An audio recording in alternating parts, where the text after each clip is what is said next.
California's Monterey Peninsula. What a place, what a destination for so many reasons, but primarily for its stunning beauty. Life on the shores of the Pacific Ocean here sure is attractive. And the town of Monterey itself is a hotspot for tourists. The various marine-based activities, the shops on Cannery Row, and let's not forget, Pebble Beach and the surrounding golf courses are just up the road. Magnificent. And seeing exotic cars around here is nothing new, nor is catching a motor race. The sport has deep roots here at one of the world's most famous tracks, WeatherTech Raceway Laguna Seca, and the iconic corkscrew turn that has changed many a race outcome and even made legends. And in today's NTT IndyCar Series title deciding race, 4 drivers have a chance to see their name etched onto the Astor Cup, something that's happened since the early 1900s. Championship leader Joseph Newgarden holds a handsome advantage, but the 2017 champion knows this deal is far from over. Today, double points are on offer, and that can change everything. 1 year ago, Alexander Rossi got so close to becoming IndyCar's #1. Those memories still hurt, and there's nothing this California kid wants to do more than win at the track where he first witnessed IndyCar racing. Indy 500 winner Simon Pagenaud has experienced a remarkable year. A form slump turned into a month of May miracle, and today he could become a 2-time champion. Tough part is he's racing his teammate Newgarden to achieve it. And 5-time and reigning series champion Scott Dixon is still in the mix. To be truthful, he's a long way back in points, but today he does start up the front, and he says anything can happen on championship day. How true is that? And folks, we could not have asked for a more glorious day here in California for Championship Day. Look at that, mid-70s, there's a light breeze blowing. It was a cool morning just to get things going, and it is just perfect.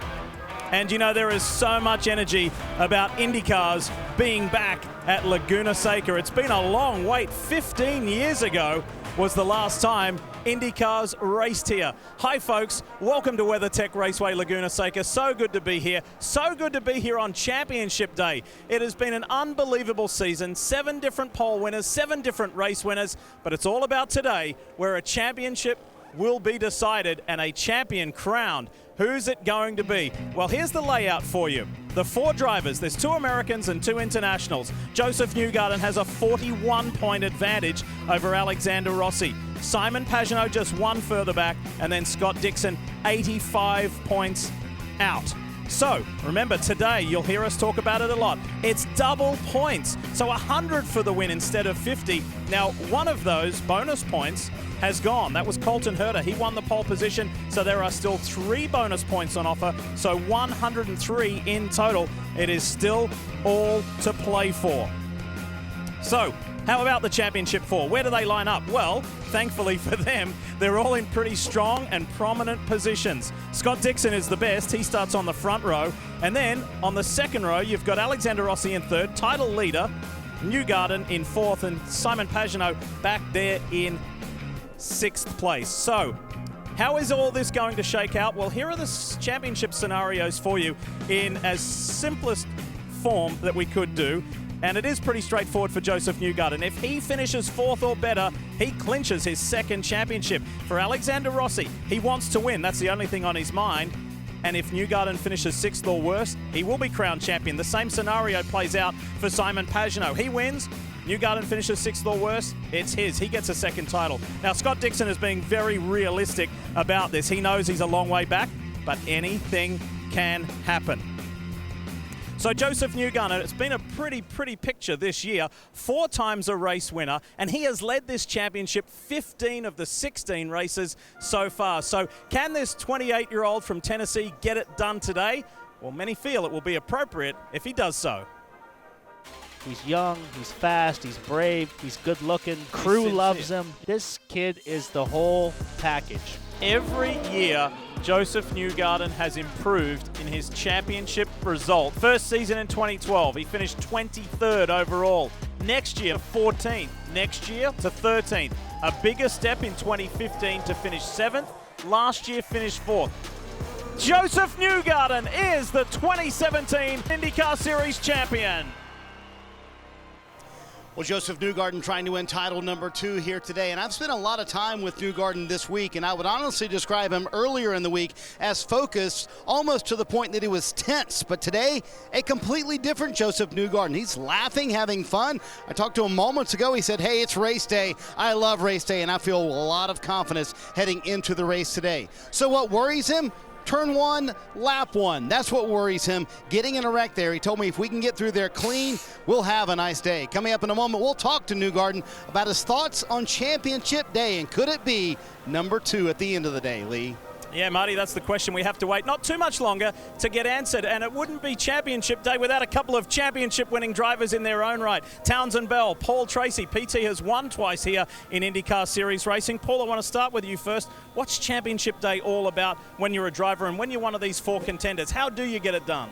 Well, just look at this place. It's high pressure. There's a ton of people here. You've got all your family and friends. You got all your sponsors. You got your team owner talking in your ear, telling you what to do and what you have to do on race day. You got to block all that out, put the blinders on, and just focus on your race only. And you're not there in an easy fashion. You can trip up at the final line, right? Oh, you absolutely can trip up. And think about the IndyCar Series over the last few seasons. There's been plenty of swinging too hard, if you will, swinging for the fences, or in this case, driving and crashing straight into the fence. That's Will Power back in 2015, losing it in the championship hunt. This is 2015 for Montoya and Power getting together with the championship on the line. This was last season. Alexander Rossi into the back of his teammate before they even got to turn 1. Rossi trying to make it happen a little too much, too soon, and that's what you have to be careful for. The reason you're the top 4 in points, the reason you have a chance at the championship is because of what you've done all season. Don't change anything. Go out and execute. That's what you have to do to get it done today. And get through the first couple of corners without anything happening, that's for sure. If Scott Dixon is to be victorious today, boy, would he achieve something special. Last year was magnificent, winning his 5th title, so he moves quite close to AJ Foyt, the all-time best. Dixon would get up to 6th. That would be incredible. Pagenaud, Newgarden going for their 2nd, and for Rossi, it would be his maiden title. But how about the man who sits 2nd all-time? Chip Ganassi Racing, Scott Dixon. He's with Kevin Lee. And Lee's never won back-to-back titles, and it's still available, but it's going to take some work. He needs to win the race, score bonus points, and Joseph Newgarden finished 22nd, plus the other 2 finish in the mid-pack or so. So you're telling me there's a chance, right? Yeah, there's always a chance, right? Unless you're mathematically out of it. But it's been a bit frustrating, to be honest, with the last 2 races. Mechanical issues. You know, I think Portland was going to be one of those sail off and the sunset wins, and then to have the problem at St. Louis, you know, where it really just killed us, to be honest. So that's tough going into today like that. You know, the car's been really good. The whole team, Felix has been super fast this weekend as well.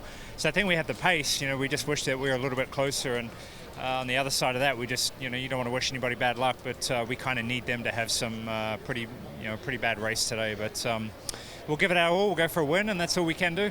There's a lot of concern about that first hairpin, turn 2. What do you expect? How aggressive will you be to get the lead? I think, you know, everything is kind of a controlled aggressiveness at that point. You know, you've really got to just see what lines open up. You know, anything can happen on the start too. We've seen this year where people have fumbled on the start. You know, the inside lane will be a bit of an advantage, especially, you know, going in and over the hill. But there's lots of options, especially in that 2 area, the high line, the bottom line. You know, there's going to be a lot of action. You know, you might even have some people coming through on the dirt, you know, using the pit exit line too. So we just got to try and stay out of trouble. I think our tire dig has been really good this year, and that was the case definitely at Portland when we ended up passing Colton to take the lead there. So if we can take a chance, we'll take a chance, man.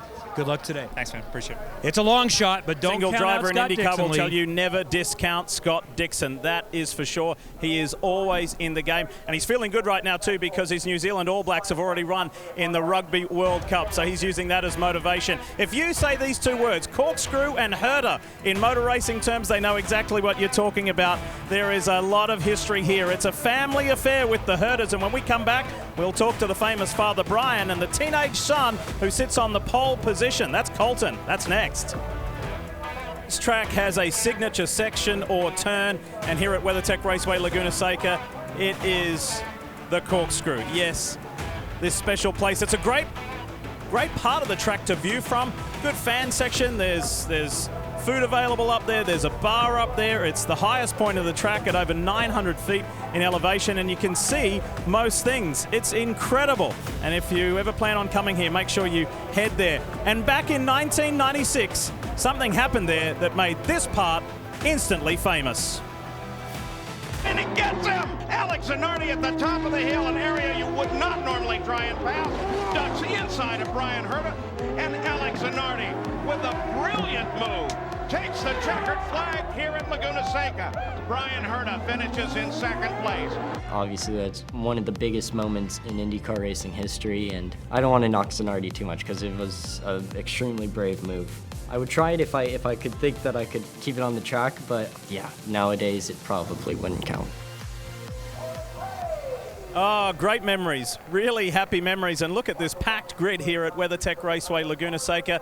Townsend and Paul are back, and I just can't help. I got to go around it the other day in a Corvette pace car, and it's amazing. 160 miles an hour is the approach. I mean, how do you get through the corkscrew effectively? I'd like to tell you that it's an exercise in precision. You know, there's so much data to support these drivers. There's simulators, but the reality is you can't see anything as you're coming over the hill. Let's ride on board into turn 8, which is known as the corkscrew, because as you turn in, you can't see anything.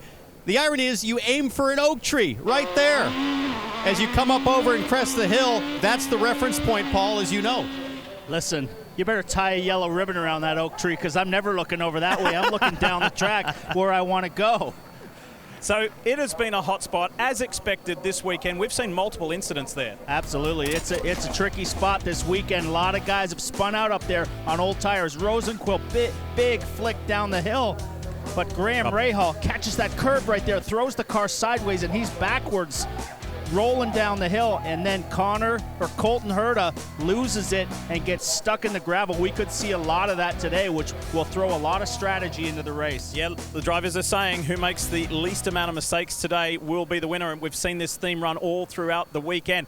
But let's turn to this family affair and the Herta family name that has so much to talk about here. History on all sides. And the two Hertas, Brian and Colton, are with Kevin Lee. And Brian had to know when this race was announced that it was going to come up. Even though you've won here a couple of times, they're going to talk about the time that you didn't win. You've had enough of this? You know what? It's 22 years. I'm over it. Maybe some other people haven't gotten completely over it yet. But it was a moment in time, and I think 22 years of history with what Zanardi's done since then and some of his amazing accomplishments. You know, I'm not sorry to have shared that moment with him, and you know, I'm glad I came back and won the next couple there. But I hope this guy here next to me can have a good day today and finish the season strong. Exactly. Now, what have you seen from your 19-year-old son? Did you dream at all he could win 3 poles in a race? He's just an amazing, speed that he's shown, and his qualifying performances, especially his last few weeks, have been out of this world. And really, a lot of credit to the team. They've given him great cars, and it's all working. So I'm really pleased that they're running as well as they are, and they're going to largely stay intact and be even bigger and better next year. There's something about the Hertas here. Can you keep it in front? And how much does the Rookie of the Year title mean by doing that? I sure hope so, and yeah, the Rookie of the Year title would mean a lot. Obviously, they have a lot of guys that have won it in the past that have gone on to have really prestigious careers. So if you win that title, you're obviously doing something right. 3 poles and a win as a teenager. Watch for Colton Herta starting from the pole today, Lee. And get that second win, Kevin. Colton Herta in the best possible spot. And something else that went down in qualifying helped him as well. We'll get to that in a moment. But here is the points scenario going into this 17th and final race. The rookie field this year has been stellar. The level, the depth of talent, incredible. Felix Rosenquist of Chip Ganassi Racing leads the way. However, he was the guy in the spotlight yesterday because of this. He was quick all weekend, but put a foot wrong in qualifying. Check this out. Turn 6, the high-speed turn 6, ran off track and then spun. Coming behind him was James Hinchcliffe. Race control said, you impeded a driver's progress, you lose your quickest 2 laps, and you will not advance through to the next phase. That hurt Rosenquist, and he was wild. He was wild. He was mad about that. But let's talk about these rookies for a second, because there's 3 of them battling it. And I think Herta, who starts on pole, he's had the wins. Ferrucci's been the most consistent, but Paul Rosenquist might be the fastest guy at Laguna had it not been for that penalty. Yeah, he's been the fastest guy overall all weekend, but he's got to just settle down. He was very upset after qualifying, very upset with the chief steward, but now he's got to focus on trying to win this Rookie of the Year, and you can't go in hot and make a mistake. It's been one of the most exciting and enjoyable Rookie of the Year battles in a long time. Now, the guy who was in the middle of that qualifying debate and controversy was James Hinchcliffe. He's with Robin Miller. Hinch, I'm trying to figure out what's more shocking, the fact you got married about a month ago or you qualified 5th yesterday. I'm offended by both of those statements, I think. No, honestly, from where we were at the start of the weekend, I'm pretty shocked we got 5th too, but it's just huge testament to everybody at ROSPM. We didn't give up. We kept digging. We threw so many different things at that race car, and we finally hit on it when we really needed to. Let's see how it goes over a stint. We don't know. A lot of people don't know. Obviously, the tires here are degrading pretty heavily, so I think it's going to be an exciting race. There have been 22 races here. The winners come from 1st, 2nd, 3rd, and last. Can you win from 5th? I don't see why not. What's your strategy? Well, I mean, turn one's obviously been a bit of a hot topic for us the last few weeks, and so getting through turn one is the first part of the strategy. And then from there, it's just going to be about tire conservation. I really think that's the case. It's a tough track to pass on, but I don't think we've seen the kind of degradation in years past, going back to the 1st, 2nd, 3rd starters, things like that we're seeing here this weekend. And I think guys are going to make mistakes, drive off. Good cars are going to last longer in the stint, so we're gonna have to just play the tire game and go from there. All right, thanks, Hinch. Diff, he starts 5th. Robin, wouldn't that be a nice way to end the year if James Hinchcliffe could bring up a victory? There's going to be a lot of talk today from the three of us and from the pits about the tyres. Now here's Jan Beekes with a Firestone tyre fact. Jan? Laguna Seca is not a new venue for Firestone, but it has been over 15 years since Indy cars have raced here. But thankfully, Firestone has a database that goes all the way back to 1995, showing the compounding formulas they've used to make this rubber. And here's the choice they've made for this weekend. Similar to Mid-Ohio this year, but a little more durable. And here's why. WeatherTech Raceway Laguna Seca has become polished, and if you look at the surface, it's actually very slick and low grip, but there's exposed aggregate. There's actually pieces of rock. You can see a polished piece of quartz, but yet it's still open and abrasive. So what does that lead to?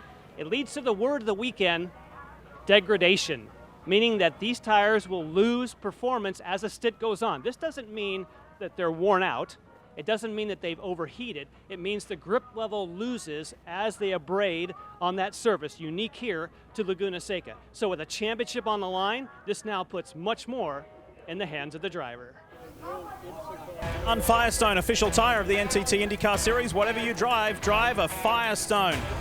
This year's Indy 500 winner has the opportunity to be a two-time series champion today. When we come back, the funny Frenchman, Simon Pagenaud, will tell us about his chances today to be a two-time champion.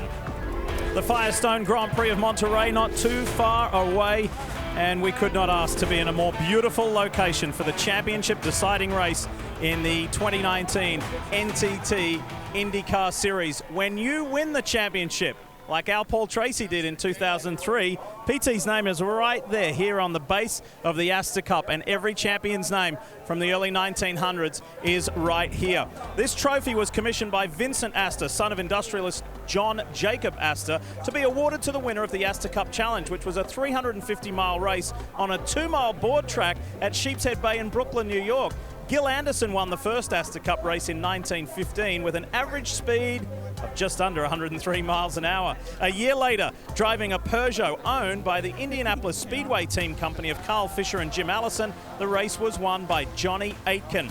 Fisher was one of the founders of the Indianapolis Motor Speedway, and after selling his interest in the late 1920s, the Cup remained within IndyCar. And in 2011, it was decided that the Astor Cup would represent the IndyCar season champion, and all IndyCar national champions since 1909 have been etched into the base, and the IndyCar champion and their owner receive a replica. Speaking of replicas, the Borg Warner Trophy goes to the Indy 500 winner. The Baby Borg goes to the winner, and that's Simon Pagenaud. He can't imagine having his face on it, let alone his dog, Norman. This was a month that changed his life.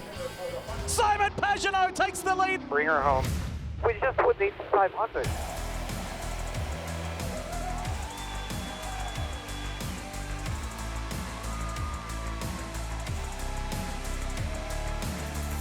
In the month of May, he's put it all together to wrangle the points lead away. We did it!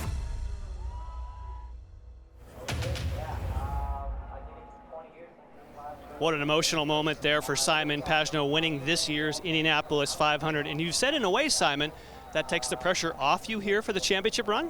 I mean, yes. I love how you guys are trying to make me cry every time I watch the TV with you guys. But no, it's been a fun weekend. You know, yesterday in qualifying, I tried as hard as I could. Made a couple mistakes, but I really had to try as hard as I could to try to get that pole position. We came up short, but we had a really good car on long runs. So I personally feel really good about tire degradation.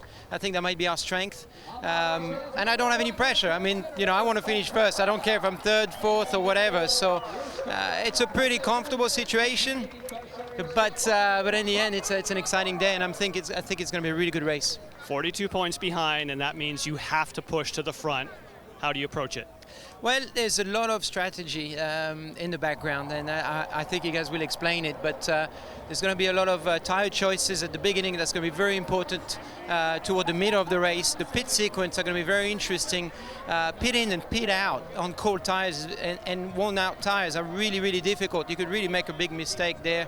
And then at the end of a stint, around lap 20, depends on the car, the rear tires just drop off. So we'll see who has the best cars on long runs, and I think that's going to be key to the race. Should be exciting. Thank you, Simon. Of course, Lee, if he does win today, he still needs his teammate to finish no better than 6th. And he became the first Frenchman to win the Indianapolis 500 in almost 100 years. Paul, he is a big race, big-time performer. He likes to use the phrase, it's time to shine. Is he going to shine today? He certainly can. He's won the Indy 500. He's won a championship. But let's not forget, he's won 2 races here in a sports car and won a championship here. I believe he's got more experience on this racetrack with the tire deg and long, hot races than anybody in the field. So I think he's going to have a good advantage. Townsend, maybe, just maybe, not many people are talking enough about Simon Pagenaud. However, that hasn't affected his confidence. Have a look at this social media post from earlier in the week at an event that was done for the Championship 4. Well, call it confidence or call it just being in the moment and feeling like he's got the ability to pull this off. And I think the data supports Simon Pagenaud in being confident, because we've talked for the last 20 minutes about how this track can suck you into a mistake.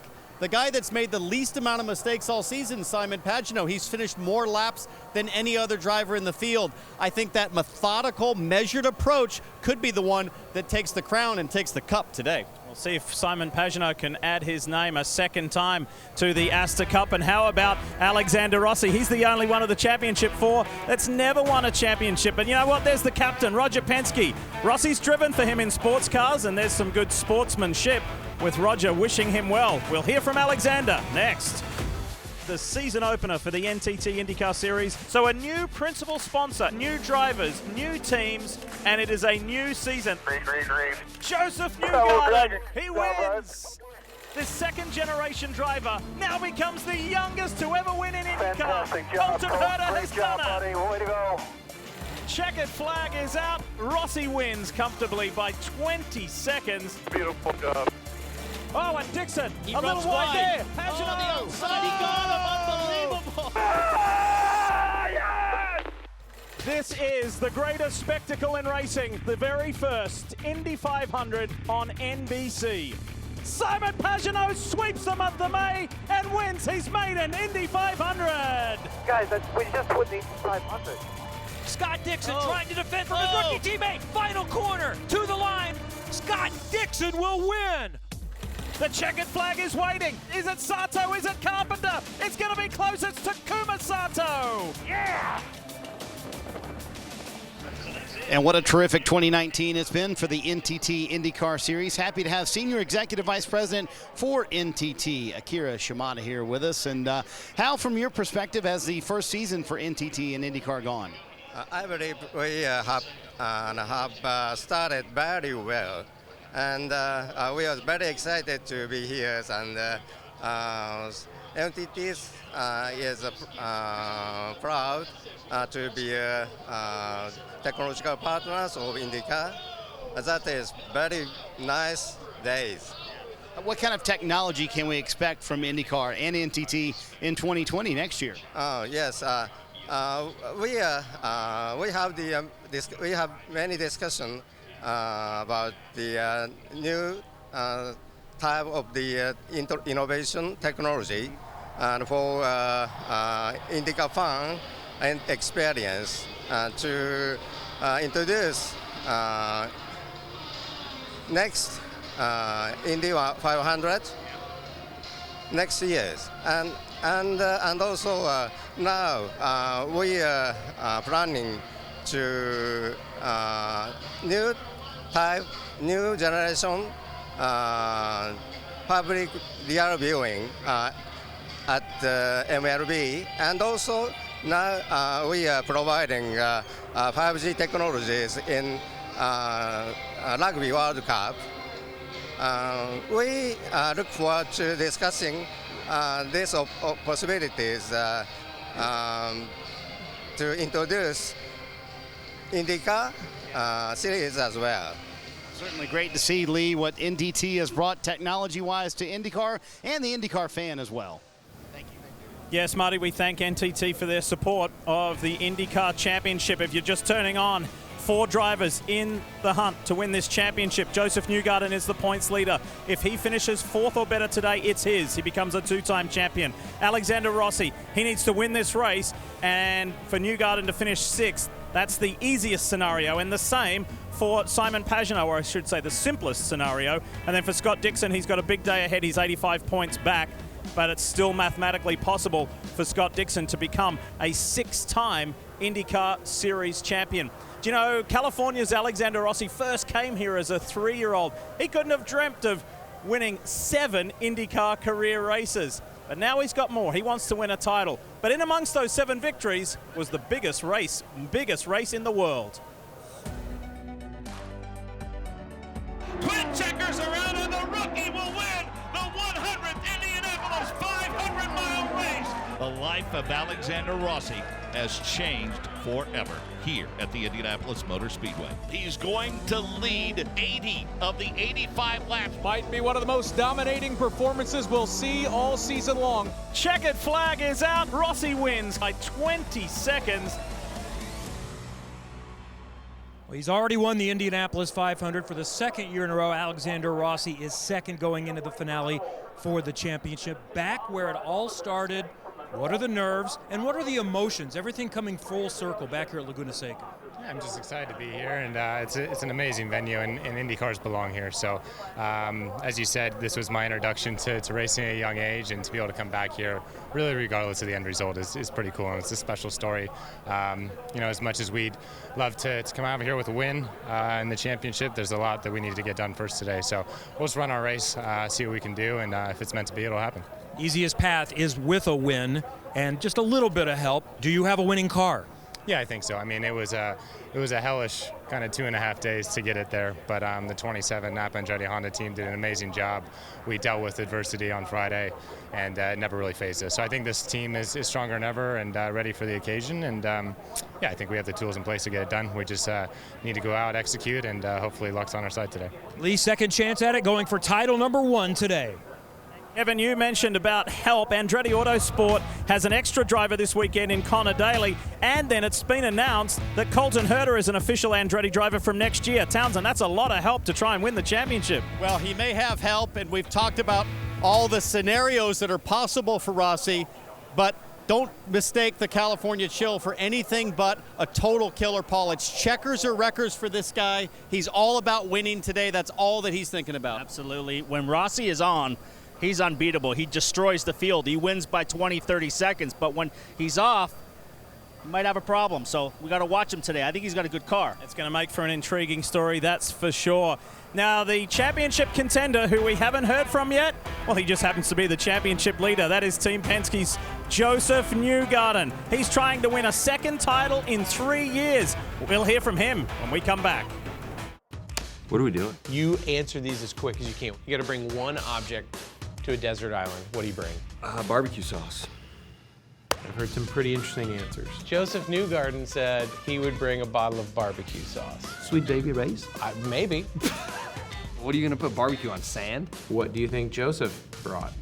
Baby wipes. He brought barbecue sauce. It's just only more obscure than baby wipes. Actually, why would I bring barbecue sauce? I'd probably bring avocado. You know, I'd make some ceviche. Wow, that's really good planning for a desert island. I'm the guy you want to bring. The avocado guy.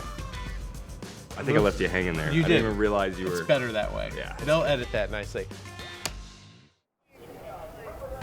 The drivers have had a lot of fun with Rutledge Wood throughout the course of the season, answering some non-traditional questions and having a bit of a laugh as we get closer and closer to the Firestone Grand Prix of Monterey, not too far away now. You know, it doesn't seem like that long ago that Joseph Newgarden won his very first IndyCar Series race, and he changed to Team Penske. He was the perfect fit. In very quick succession, he won his first championship. Today, there's a second championship on the line, and this big occasion, the significance of it, is not lost on him. As a driver, you feel connected when you're inside of a race car. You just become one thing on the racetrack.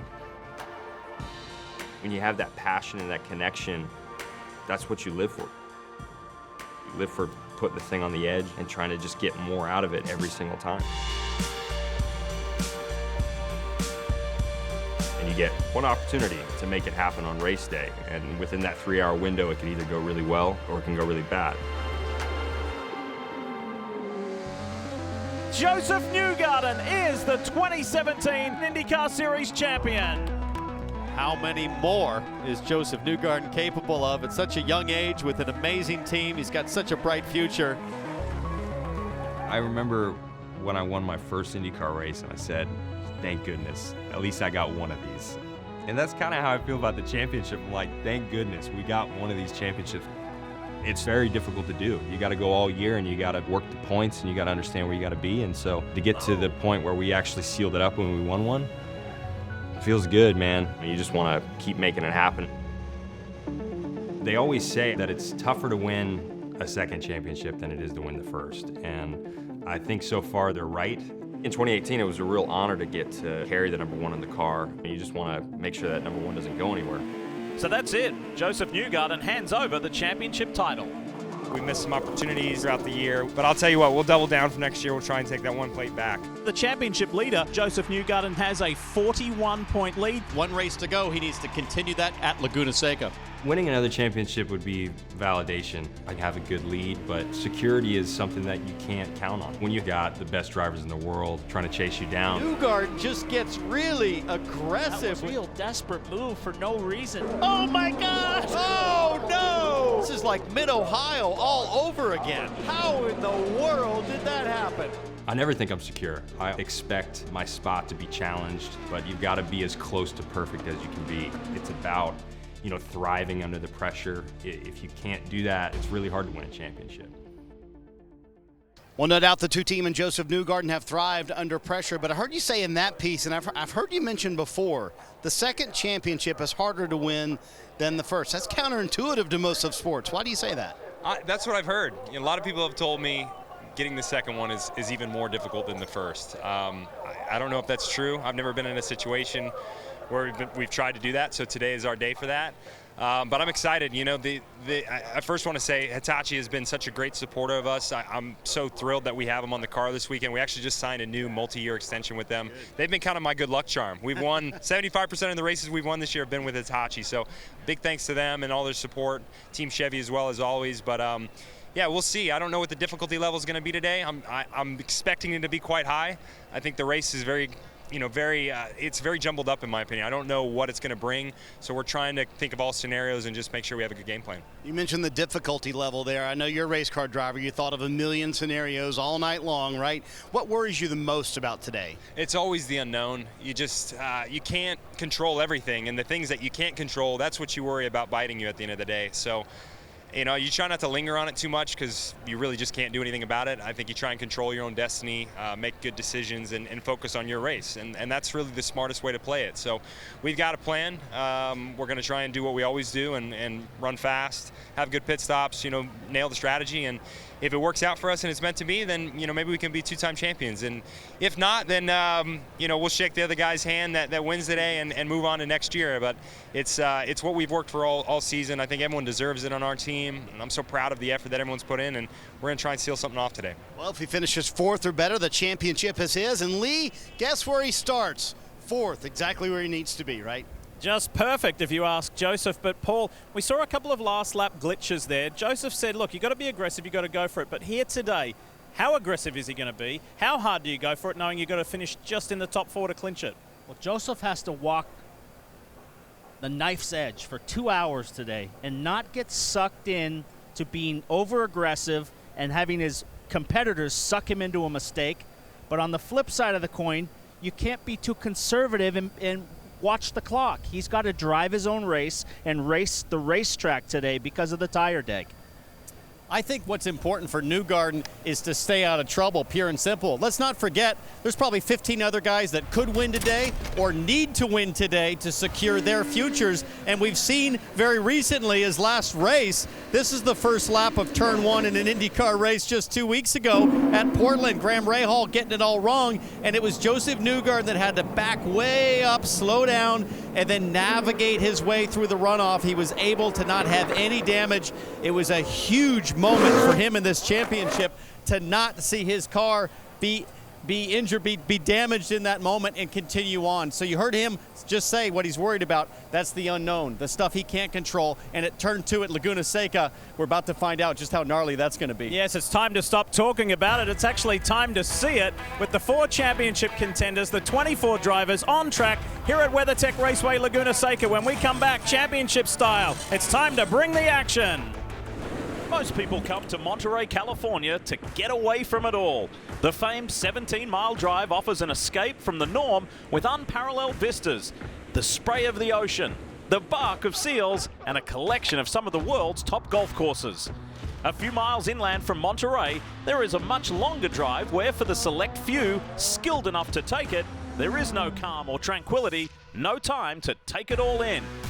Today's race at WeatherTech Raceway Laguna Seca is just shy of 200 miles, and while 24 drivers will look to win the final round of this season, 4 have the opportunity to take their IndyCar careers to a level few have.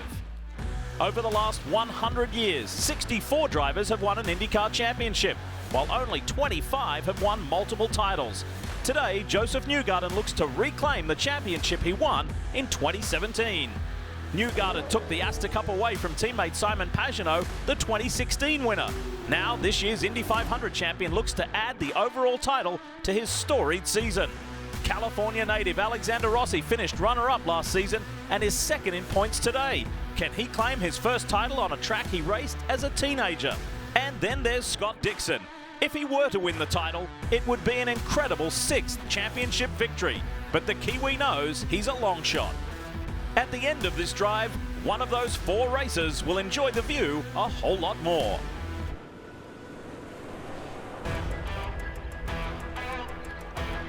What an incredibly beautiful day for Championship Day. How appropriate as we welcome you to NBC Sports coverage of the Firestone Grand Prix of Monterey. This is race 17 of 17. It all comes down to this today, and 4 drivers can still be crowned champion. It's time to go trackside for the command. Please welcome our Grand Marshal, 3-time NBA champion with the Golden State Warriors, 2015 NBA Finals Most Valuable Player, Memphis Grizzlies swingman, Andre Iguodala. Drivers, start your engines.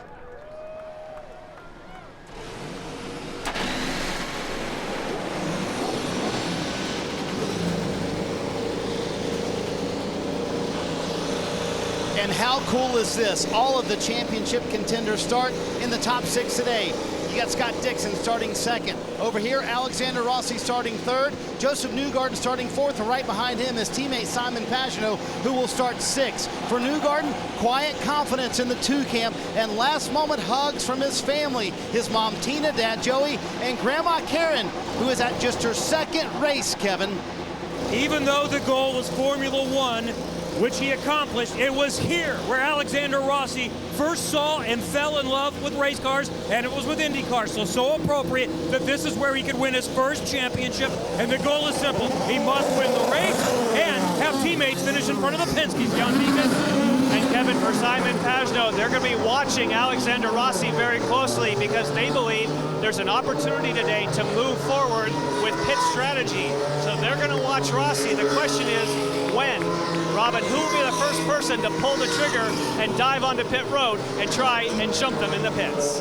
Well, Scott Dixon's won 5 championships. 4 of them have been coming from behind. If he wins the 6th championship here today, it's going to be a comeback for the ages. He's 85 points behind the point leader, Joseph Newgarden. He's got to win the race. Newgarden's got to have a disaster. He's got to finish 22nd, 23rd, 24th. But Dixon starts on the outside of the front row.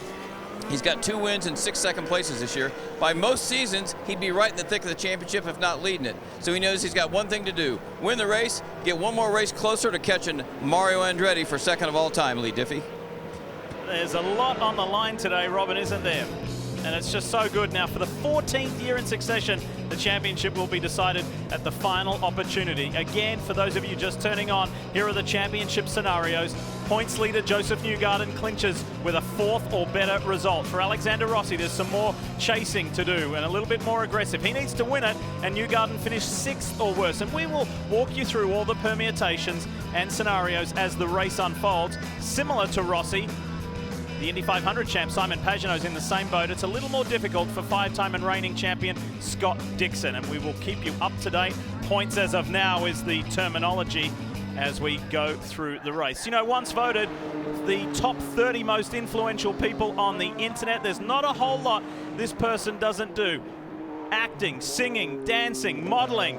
This is Lele Pons in the Honda 2-seater with the legend Mario Andretti. Lele, how is it? Wow. So she is excited. We apologize about that. So she's having a good time, and it was very exciting for her, clearly, as we need to take a look at the Firestone starting grid for the championship finale. Well, drivers have earned their starting positions by mastering these 11 turns without any mistakes, but you have to be aggressive, and Colton Herta certainly was in qualifying to secure his 3rd pole position. And only 19 years old, Paul. It's ridiculous what a rookie season he's had. One of the most aggressive guys there is, Alexander Rossi, starting on the 2nd row. He is going to try to make some moves at the beginning. Going back to row 3, Simon Pagenaud on the outside. I like starting on the outside here at Laguna because things tend to open up as everybody tries to force to the inside line. You can sometimes outbrake a couple of cars into that first braking zone. Will Power is going to be a force to be reckoned with today. Graham Rahal's looking to finish off his season strong. And Ryan Hunter-Reay gave his teammate Alexander Rossi all kinds of trouble at Portland. We'll see if he supports the 27. A really key thing to remember here, folks, is this weekend throughout practice sessions and qualifying, not one of these 24 drivers has had an error-free run. This track has been incredibly challenging, and they've got to just try and stay on track, and especially for the championship contenders. Absolutely. We're going to keep a close eye as well on the Rookie of the Year points chase, as well as the championship points race. That's going to be a battle with these rookies all starting very close to each other, and Colton Herta up front. Going back to row 11, the most experienced driver in the field, Tony Kanaan. He has many starts here at Laguna Seca. And then the last row with Harvey could be a fast car, could be a surprise. This region of the country is so scenic. It's so beautiful. This track gives us some incredible views, and we have 8 onboard cameras for you for the championship finale. The gain bridge on board of Zach Veach in the Andretti Autosport Honda. Also Honda Power is the NTT data car of Felix Rosenquist. Still furious from yesterday's qualifying. The Clydell Manufacturing onboard of Santino Ferrucci still in the hunt for Rookie of the Year honors. And then Max Chilton in the number 59 Gallagher Chevrolet. For Carlin Racing, Captain America Ryan Hunter-Reay has this shot for us with thanks to Auto Nation, and Graham Rahal will be looking to get a win. He doesn't want to go a couple of seasons without a win. Today's the day with thanks to United Rentals. Lucas Oil gives us this view of James Hinchcliffe, and Hinch told us earlier in the pre-race show he's got a great chance at winning today. He would like to do that after a frustrating season. And then there's the title contender, Alexander Rossi, and Auto Nation give us this point of view. We will be going to it a lot today, because this guy, who was born and raised in California, this again is the track that got him interested in motorsport. His father Peter brought him here at the age of 3. Wouldn't it be amazing if life went full circle and he was crowned champion right here? There's so much to look forward to over the course of 90 laps in the Firestone Grand Prix of Monterey. IndyCar is back. at the famed Laguna Seca for the first time in 15 years. And people have come from all over to witness this spectacle. Folks who have been here in the past and seen the legendary overtaking move there from Alex Zanardi on Brian Herta, and youngsters who have never seen IndyCar here in their lives. This is an exciting day. Here it comes. Time to grit up and get after it. This first corner is going to tell us a lot about what we're going to see the rest of the day. Take 4. There is a teenager on the pole position who is the youngest to ever win in IndyCar history. His father was made famous at this racetrack, not only for being overtaken by Zanardi, but he won here twice. Let's see if Colton Herta can go all the way to victory lane. Out of turn 11, 24 IndyCars. There is a championship to be decided. Let's see who gets it. Up and over the turn 1 hill, heading down to the Andretti hairpin, and it's Colton Herta. Look at Dixon. Dixon went defensive on Rossi. He goes around the outside. Outside's a good spot to be, but he runs wide. Colton pushes him wide, and look at Rossi. Makes a move on the outside. He'll try to stick it here. Dixon does not want to give up that second place. He's fighting hard. Really hard to hang on to the car, trying to rim shot the outside line here at Laguna Seca. Now they slot in. Everybody wants to get up front and have clean air to manage their tire wear. Joseph Newgarden, championship leader, tucks in behind James Hinchcliffe. Look at that blue car, the first blue car. That's Rosenquist. He's trying to make a move. He's trying to work his way up. There's Simon Pagenaud ahead of teammate Will Power. Simon Pagenaud took a peek at Hinch going up to the corkscrew. There he is right behind. Will he pop out and take a look? No, he dives down to the corkscrew the first time. All through the corkscrew cleanly. Relief. You can kind of breathe for a split second. Colton Herta starting to stretch his legs a little bit. Got a nice little gap there. He has been very hard on tires, guys. He wears these things out. At Portland in the last race, he led for a long time, and then the tires were gone. So watch these guys. Here comes Pagenaud with a nice run down the front straightaway. He's going to be forced to go to the outside. Hinchcliffe and Pagenaud, Newgarden up ahead, the championship leader. Now Pagenaud tries to tuck it back on the inside. Pagenaud with the crossover. He can shoot into turn 3 here. He does. Thinks about it twice. Wise move. Got to be careful not to damage the front wing if you're flirting up the inside of Hinchcliffe. Everybody trying to make something happen right now. But for Colton Herta, Paul, I think you mentioned it. Right now, Colton has to immediately go into tire conservation mode. He's leading. You don't need to bleed by much, just enough to stay up front, but go slow enough to keep the tires from wearing out too fast. Well, they're checking out a little bit on Rossi. They've put a little bit of a gap between the back of Dixon and Rossi. We know that Dixon knows how to save tires. We know that Rossi does. But Colton Herta, he has been tough on those things, so we'll see what kind of pace he runs and what kind of fuel mileage he makes. 150 seconds of push to pass available. The top 4 cars have not touched the button, activating that extra boost. Speaking of boost, Santino Ferrucci has boosted himself. He's up 3 positions from his grid spot, and he is tucked in there behind Ryan Hunter-Reay, so he's gone from 12th to 9th. Good early start in his rookie season. Yet to finish on the podium, but he's been 4th 3 times. He's had a remarkable performance. Rookie of the year, by the way, at the Indy 500 earlier this year. As the cars run right now, Colton Herta would be coming from way back to win the Rookie of the Year. As you see the point standings there, he would finish 8th in the overall championship, which would be huge. Unbelievable. He was down as far as 16th a couple races ago in points. Looks well composed as he climbs the hill. Massive elevation change. And folks approaching the famed corkscrew right here, 160 miles an hour. And then you've got to shut it all down and take a roller coaster ride.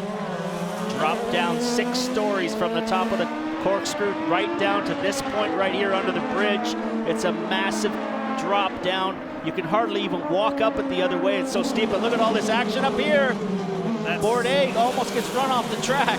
Sebastian Bourdais is driving hurt. He has a neck problem. Oh, Jack Harvey. That's Jack Harvey trying to get through the inside at Rainy Curve. Sun's not shining up the inside there with Bourdais. He closed the door pretty quick on Harvey. That was almost contact. Ryan Hunter-Reay in the yellow and red DHL car. We go on board now, trying to work on Will Power.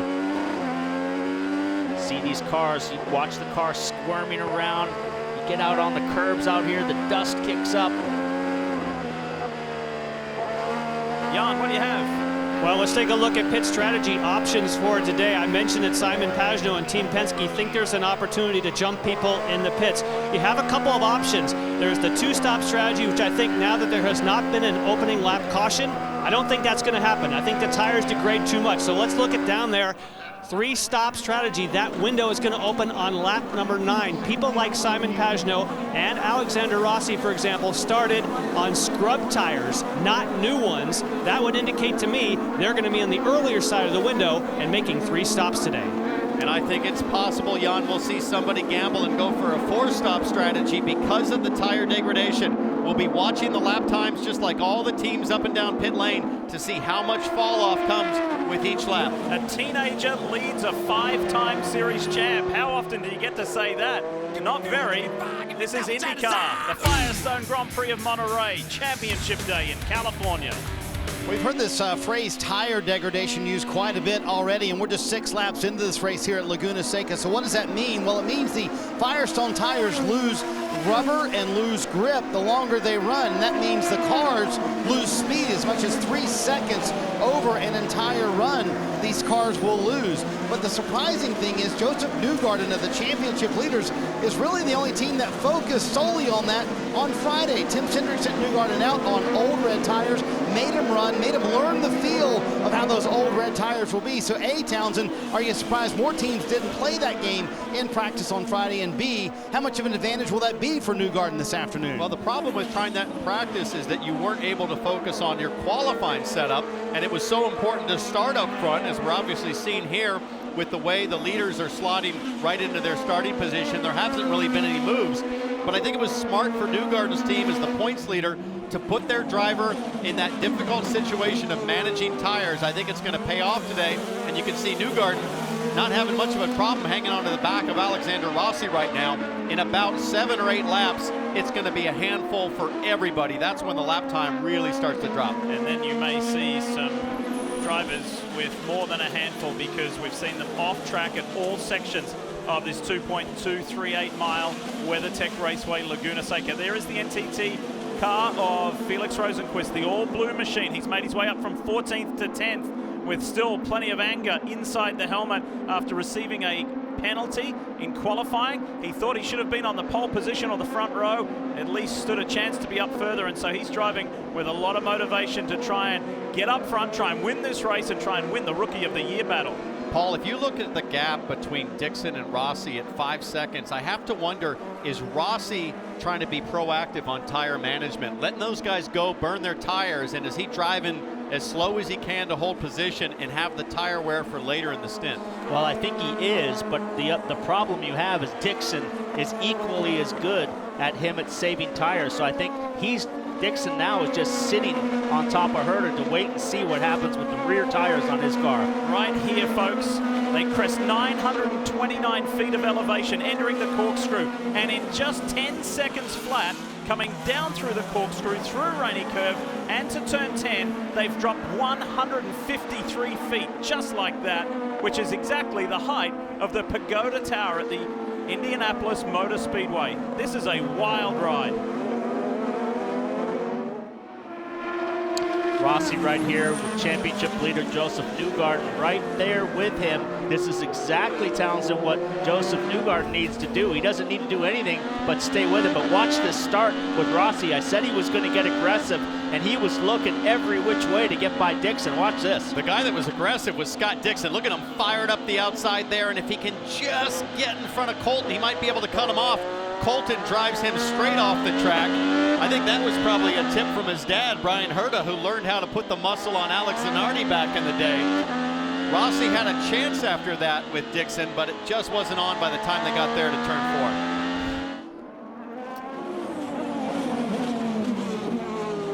4. Hey guys, often late in a race especially, we'll talk about push to pass for these cars. Gives the driver a little extra horsepower, and you see the push-to-pass specifications there. Gives them 50 extra horsepower every time they push the button. Well, so far, James Hinchcliffe, running in 5th, has already used 22 seconds of it, but right in front of him, Joseph Newgarden, there you see battling with Alexander Rossi, he's used 0. So I'm wondering, we're talking tire degradation, we're talking racetrack that's slick and a little bit worn out.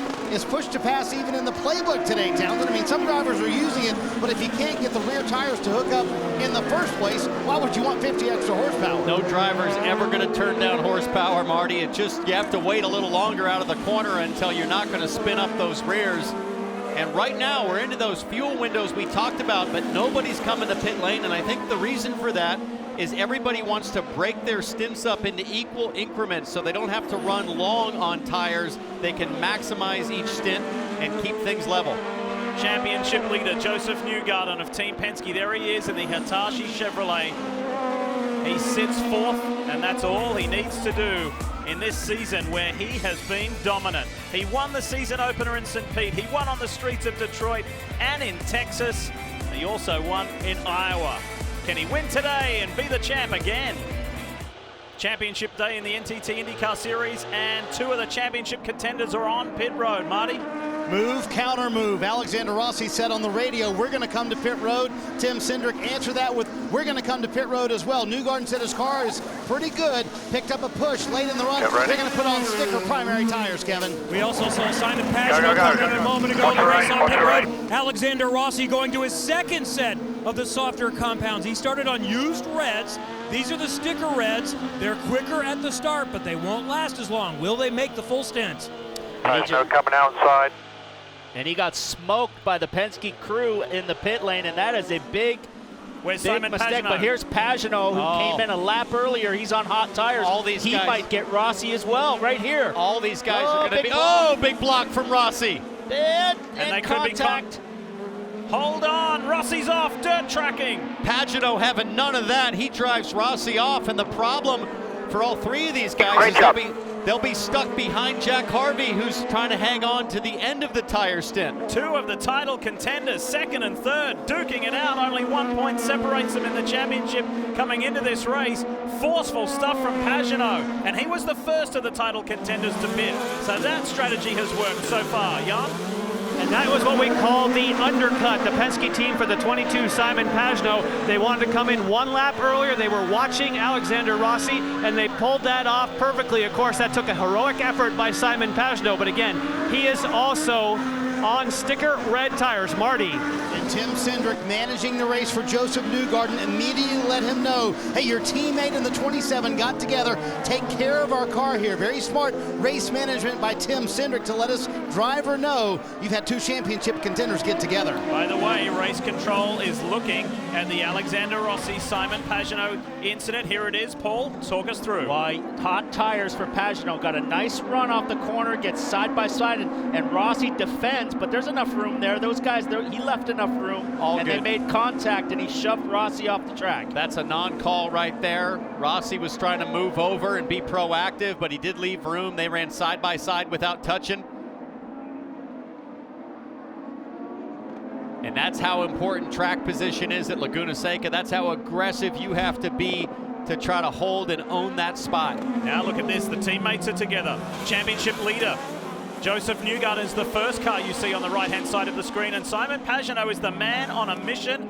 And as per Townsend's words, race control have said no action on that incident between Rossi and Pagenaud. Don't forget, Marty, these 2 teammates have had contact before at St. Louis, so there's a little bit of love lost there. Well, it has happened before. You see James Hinchcliffe coming to pit road, and also the 28 of Ryan Hunter-Reay. These guys coming to pit road, sort of the end of this cycle, Kevin, with all these guys coming for the first time. And Ryan Hunter-Reay so much wanted to be able to help his teammates to be a factor. He didn't qualify as well as he wanted.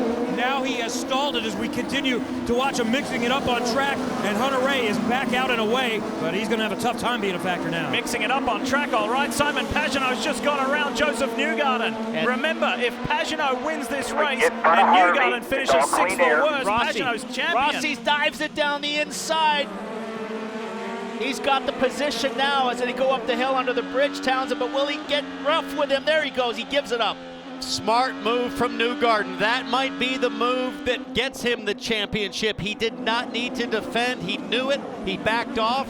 Nothing to worry about points-wise. Right now, everybody's trying to get around Jack Harvey here because there's clean air in front, and you cannot make this undercut work from a race win standpoint if you're held up in slower traffic. Top 4 in this race have not pitted. That's Colton Herta, Scott Dixon, Will Power, and Jack Harvey. The pink car on screen right there. They're yet to pit. So then you pick up Pagenaud as the first car that has pitted in this race so far, and he executes that move on Jack Harvey in a very straightforward fashion. These two guys are on the move for this championship. Harvey gets out of the way of Rossi, and look at Newgarden. They've dropped him in a half a lap. Newgarden has that experience that Marty talked about from Friday. He knows that he just has to manage his tires. Don't get sucked into the drama of trying to race for position. Just think about the championship. As they run right now, Newgarden still wins with a 30-point margin. He does not need to push it. Paul, you said that in the pre-race show. Don't be sucked into what your opposition are doing. Here is the 4th and final title contender to pit. This is Scott Dixon in the PNC Bank Honda.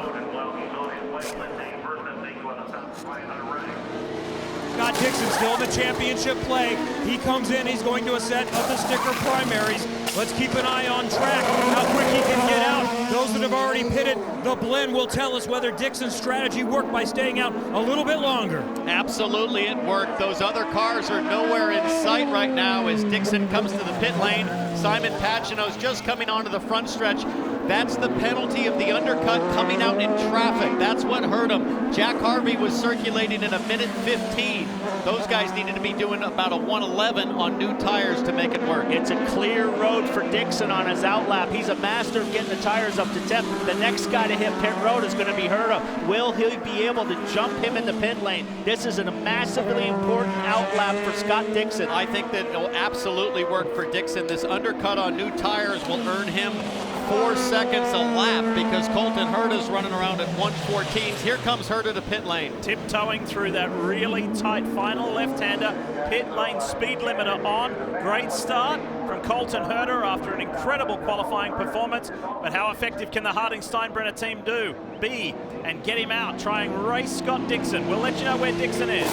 And throughout this entire first stint, Brian Barnhart, his strategist, was talking to him about conserving the tires. He couldn't make them last when he started on the point at Portland. That's a really good pit stop by the Harding-Steinbrenner team, and he's back out. And where is Scott Dixon? Through turn 1, heading down to the Andretti hairpin. This will be tight. On the inside, the pit exit road is Colton Herta. I think Dixon may have him here. They're going to meet right at the exit, side by side. Dixon now on sideways. He's got to set this up. Whoa. He's still on cold tires. He's got an opportunity to get him right here. Herta spun up the tires trying to get out of the pit. Scott needs to wait for turn 5. Once he gets to 5, though, these tires will be up to temperature. I think that's a missed opportunity for Dixon because once you get here and in that banked load corner, you're going to have tire temp. Track temp at 105 degrees, so those Firestones are going to warm up real fast. Well done, Harding-Steinbrenner. Well done, Colton Herta, under pressure from the 5-time series champion and didn't fold. Colton was flat sideways when he got on the power out of the warm-up lane, and now he's got the tires completely up to temperature, and he's able to hold station. Will Power is in, and Kevin Lee is standing by. There was some conversation. A lot of people in the paddock thought that Will Power was going to try to do it on 2 stops. That's no longer in play at this point. So he's on a 3-stopper, but he went up a little bit longer. He's going to use his sticker set of faster, softer, red sidewall compounds. Herta is already gone. Where is Power going to come out? There goes Pagenaud. There goes Rossi. Beat his teammate out as well. I think he's going to beat Newgarden here. It's going to be about the same as the Colton Dixon situation. They're going to meet right here at the exit. I think Power's a little further ahead, and on those sticker reds, there's got to be nobody faster on the track right now than Will Power. Now remember, if Simon Pagenaud can catch up to those 2 ahead, he's got a little bit of work to do, about 3 seconds worth. If he wins and Newgarden is 6th, Pagenaud wins the championship. Here he is. There's a lot of racing to go. 71 laps, in fact, around Laguna Seca. We'll see. There's Dixon just cresting the hill. Pagenaud can see him. got a comfortable buffer over Alexander Rossi. So we've seen our first phase and first wave of pit stops, and it worked for some, it didn't work for other. This 19-year-old who's leading the race, Colton Herta, wasn't even born when his dad had that famous altercation with Alex Zanardi at the top of the corkscrew. He knows how to go around here well himself. Back at WeatherTech Raceway, Laguna Seca, you're looking at Simon Pagenaud. He sits third at the moment. He's one of 4 title contenders. Let's listen to some recent radio.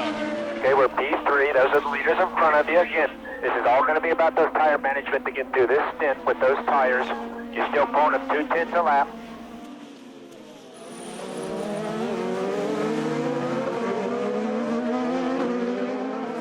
And of course, that was the voice of Kyle Moyer talking to Simon Pagenaud. Your goal was to jump both Alexander Rossi and Joseph Newgarden. You've done that. Now what's the play? Plans to stay there and stay in front of at least Rossi. That's the trick. I mean, now we're in the position to help the team out, like covering Rossi, whatever he does the rest of the day, as long as we can do it right. I mean, that's the trick to get this thing home on either the 2 or the 22 car. So, you know, now we're in front of him. You know, we're going to play his game all day. We get up there with the other leaders, we'll see what happens. But right now, it's to stay in front of Rossi. All right, and as you heard on the radio transmission, the goal right now is to have that car and have management of those tires to extend this stint, guys. Well, I'll tell you what, guys, he's already with the leaders. He's closed that gap down, Townsend, from almost 6 seconds when the pit stops happened down to virtually nothing now. He's about a second behind. So is he catching the leaders, or are the leaders slowing down, or is the leader slowing down Colton Herta to manage his tires? 13.5 last lap for Herta, 13.1 for Pagenaud. So he's running about a half a second a lap quicker. Big move down the inside of Newgarden. Newgarden gives lots of space here.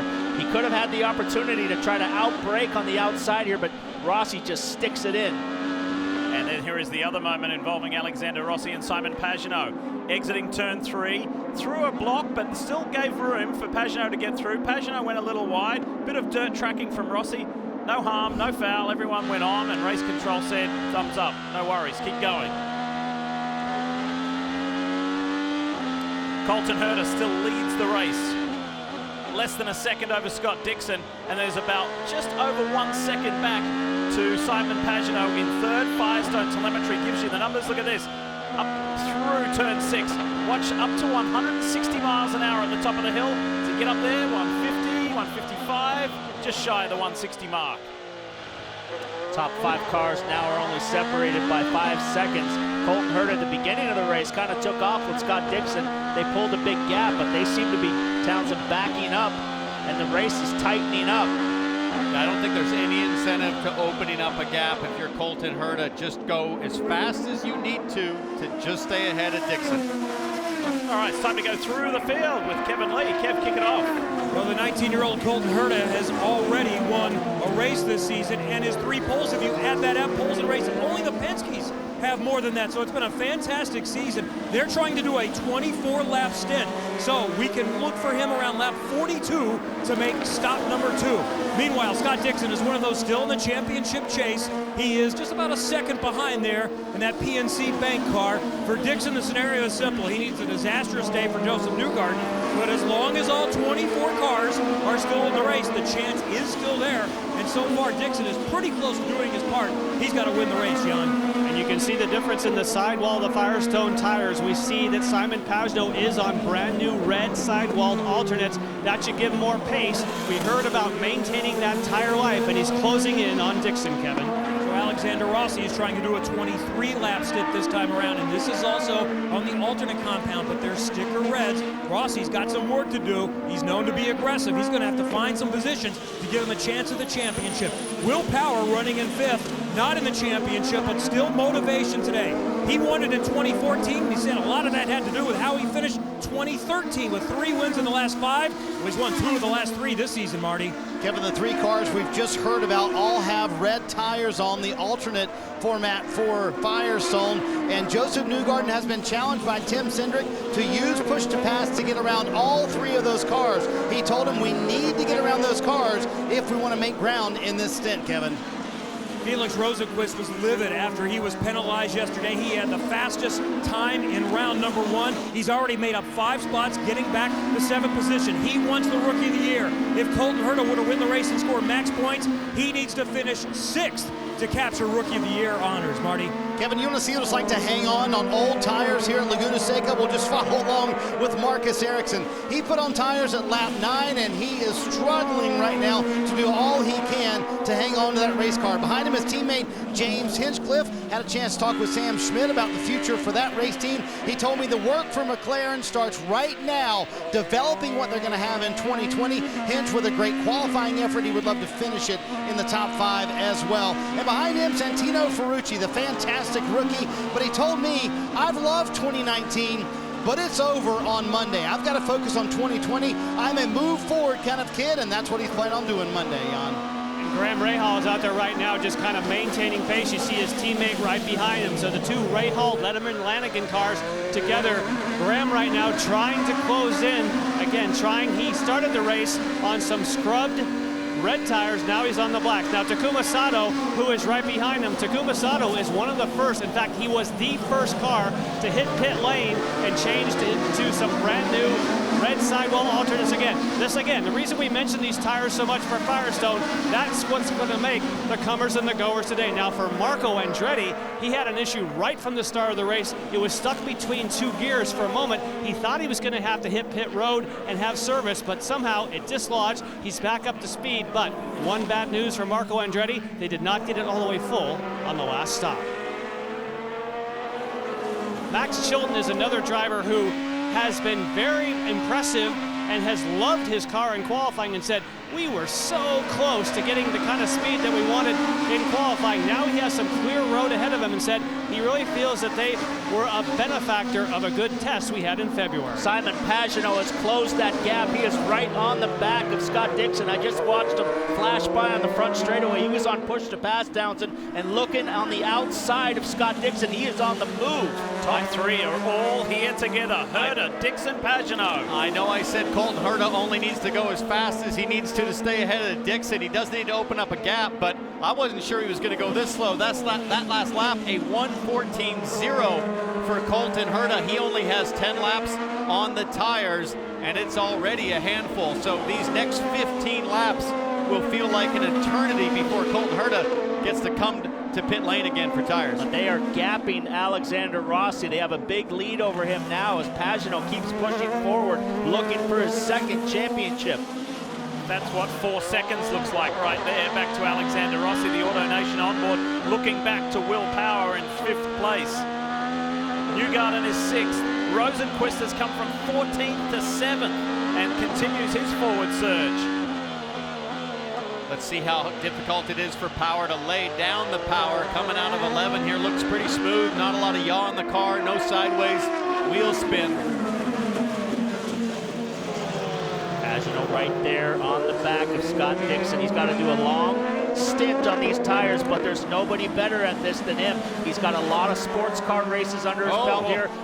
Rossi's got trouble. Gets sideways and Power's all over the back of him. It looks like his tires are gone. Rossi's rears look shot. And Power's ready to pounce.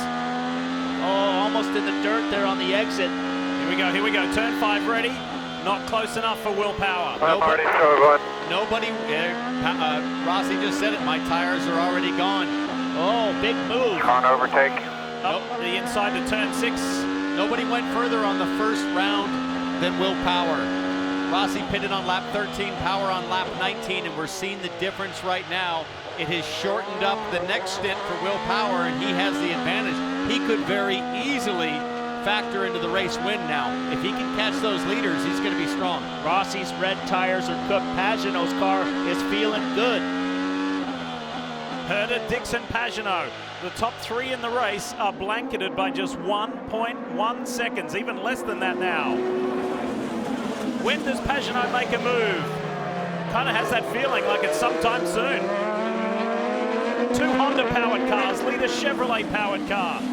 Stalking the back of him. I think he's going to get a run, Townsend. If he times this right, Dixon a little bit sideways there. If he times this right, he might have an opportunity down into turn 5. And think about this, if Rossi is struggling that much on the tires at this stage, you'd have to think that Colton Herta has a similar setup to Rossi. So we'll have to be watching Herta's times over the next several laps, still circulating at about a 1:14.0. And all through practice, we said that we thought Ganassi and Penske were the best on the long tire runs. Let's set this up. Rosenqvist is all over the back of Newgarden. If he gets by him and pushes Newgarden down to 7th, and Pagenaud can work his way to the lead, that will give Pagenaud the championship.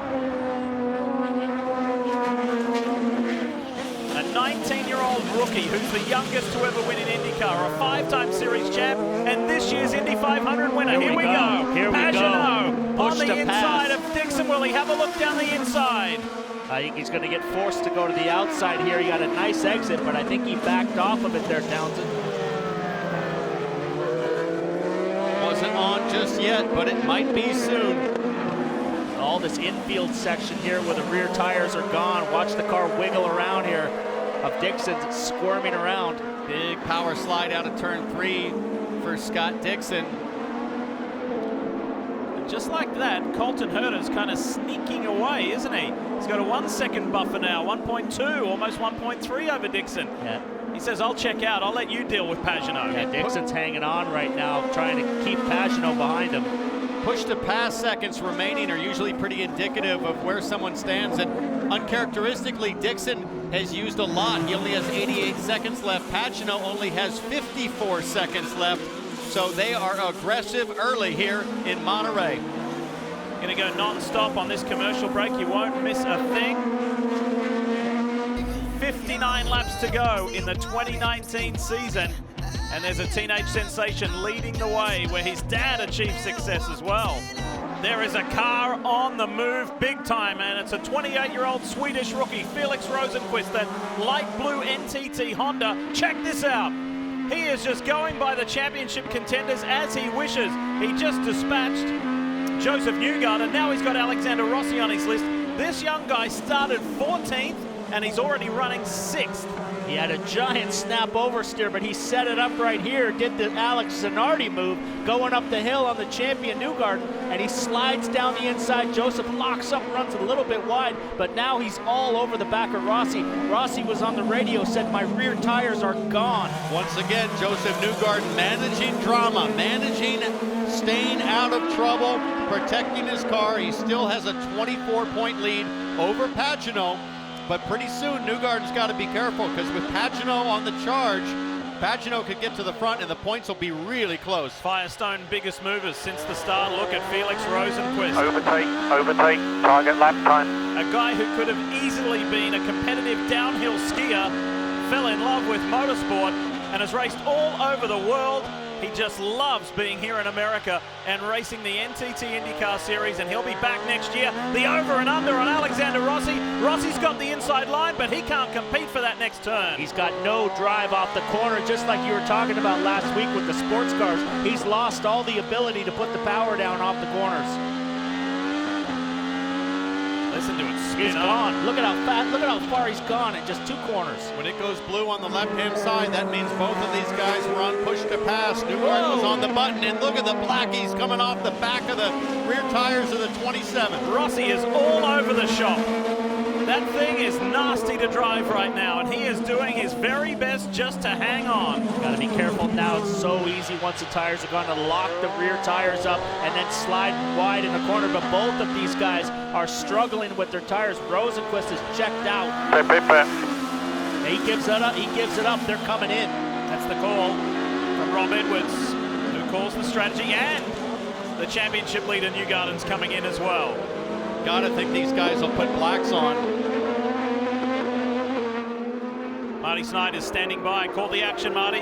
Man, Tim Cindric was coaching Joseph Newgarden, saying, hey, you got to be smart, be patient there, as Felix Rosenqvist was going around him, as he was trying to get around Alexander Rossi. Going to be primary sticker tires for Newgarden for the second straight stop, hitting on lap 36, Kevin. Last time Newgarden beat Rossi out of the pits. This time, the Napa Andretti Autosport. crew returns the favor. No chassis adjustment. The red tires are done, so he can run the harder, longer-lasting primaries the rest of the way.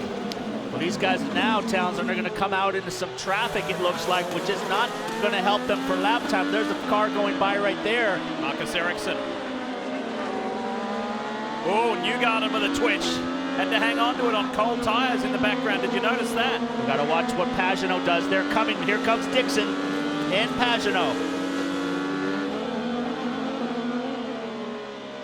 Two teams that are renowned for their execution in pit stops. Jan Beekes is standing by. Simon Pagenaud will be the first to hit the box. They're going to go with some scrubbed black Firestone primaries. That was super quick. Wow, awesome sauce. 7.8, Kevin.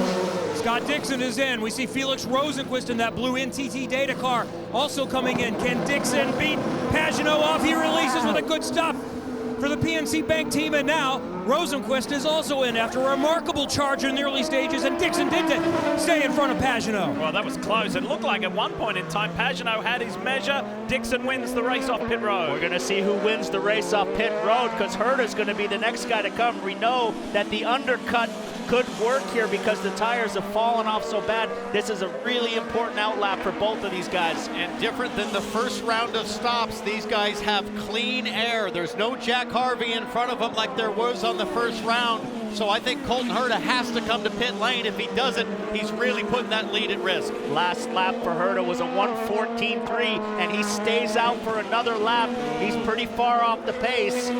However, at the time of pitting, this Time, box this lap. Yeah, box this lap. So he'll do one more lap. That's 2.2 miles. Then he'll be in. But when Dixon and Pagenaud pitted, he had a 4.5 second advantage over Scott Dixon. This could be disastrous. If he gets traffic, he's going to come out behind the Gainsbridge car, and this is really going to hurt his lap time. Kill his in-lap. This is the last thing Colton Herta needed right here. It's a quasi-teammate car because Herta will be a full-blown Andretti teammate in 2020. Veach could help him out here, but I don't think it's going to happen. Brand new tires for Veach right here. He's going to have a massive grip advantage, but this is hurting the lap time, and he lets him by. That's a really smart team play by the Andretti team. And guys, James Hinchcliffe just leaving pit road. He radioed the team during that run. I've pinched something in my neck. He's in a great deal of pain. So Taylor Kyle actually came in, and when they came onto pit road, they put extra headrests around him, trying to keep his neck still, but he's driving in a great deal of pain, guys. That's the second driver who has a neck injury this weekend. Sebastian Bourdais is the other one. Race leader is in. Here is Colton Herta. Easy around that tight left-hander. We've seen people make errors there, but that was good from the Harding Steinbrenner Honda driver. Now, how effective can the team get him serviced and get him set? Kevin Lee standing by. No changes is the call from Colton Herta. He has to weave around the tires of Will Power, who's going to come in the next time, and Power is going to try to do the overcut, meaning staying out just a little bit longer like he did in the first stint. So primaries, a little bit longer on this stop. Herta is back out. Let's watch him blend back in. Let's find Scott Dixon. That's a real long stop, but I think he's got it under control. He's quite far ahead of these guys as he Start-finish now. He sure has got it under control. Dixon now into the Andretti hairpin. He's been able to shake off Pagenaud a little, and there's Herta significantly further up the road than what he was last time on the initial stop. Well done, Harding Steinbrenner. The benefit of staying out now is that is 2 laps later in the pit stop sequence than Scott Dixon. That gives Colton Herta a shorter run to the finish on the tires. That could make the difference. Hearing that Alexander Rossi had an off-track excursion behind Marcus Ericsson. Here it is. Just dropped the left side wheels off. Exiting turn 3. No big deal, but he is really trying hard. Have a listen.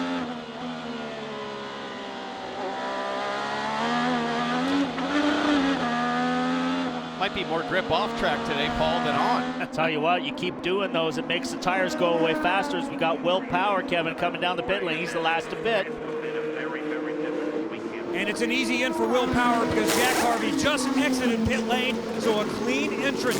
Roger Penske calls win to release. Most times it's the outside in front who also makes the signal. There you see Penske making the verbal sign. Power trying to make up a little ground. He was 5 seconds behind Herta before Herta stopped, and there comes the 19-year-old. He could get the lead. He could get the lead here. Will Power. Herta may have the advantage. Is it going to be a side-by-side affair? No, Colton Herta goes ahead. Now Power moves to the inside. Dixon on hot tires. He's going to square him up here and try to get by Power. It's tough to make, and he's got to time this right.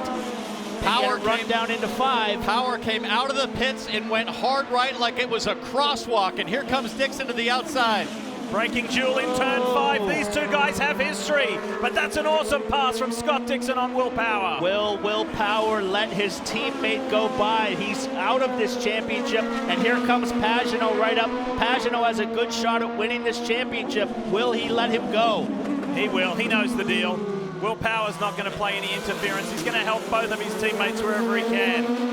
Well, he can help Newgarden by holding up Pagano, so now you have to wonder on a 3-man team, where's the allegiance? Who does Power like better, Newgarden or Pagano? These guys have been teammates for a long time. They were teammates in Atlantic days, in early Champ Car days, but he's still fighting in front. Does he let him slide by on the front straightaway? There was a time when these two did not like each other at all. He lets him go. Lets him go. Go.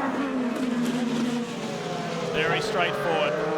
And it's an unusual day to have championship day and not be talking about Will Power, at least as a title contender.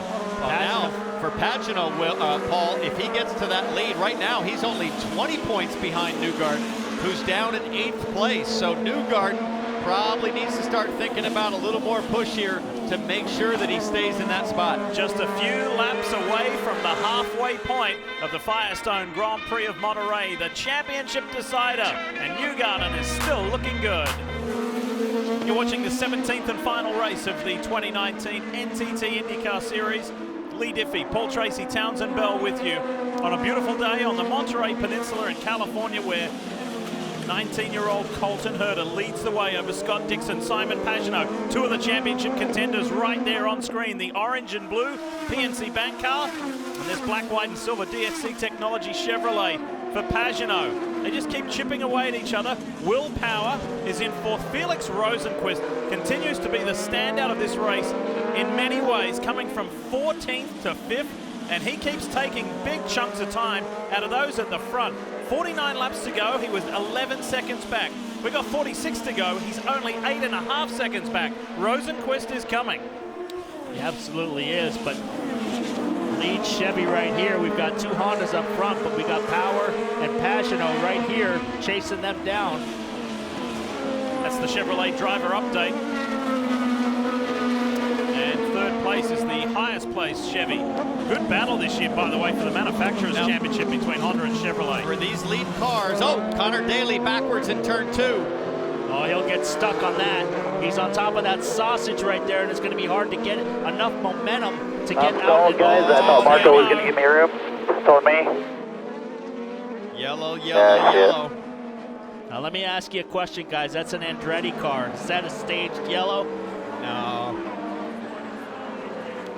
Too early for games. Let's see what happened. How did Connor Daly get backwards? This is a teammate car. Marco Andretti, side by side. These two are like best buddies. Yeah, I pinched him pretty tight there. Andretti kind of shut the door on him. Connor hits the curb, goes around. So this is going to throw the strategy at it. Who's going to come take tires? We've just had a round of stops, but who's going to want fresher tires than that front group? I don't think you can afford to give up track position at this stage. That looked like me and you in a couple of rental cars, Paul. Connor Daly in the US Air Force Honda for Andretti Autosport. There is Michael Andretti. And Connor had an awesome run at the Indy 500 this year. What does 2020 hold for him? We will see.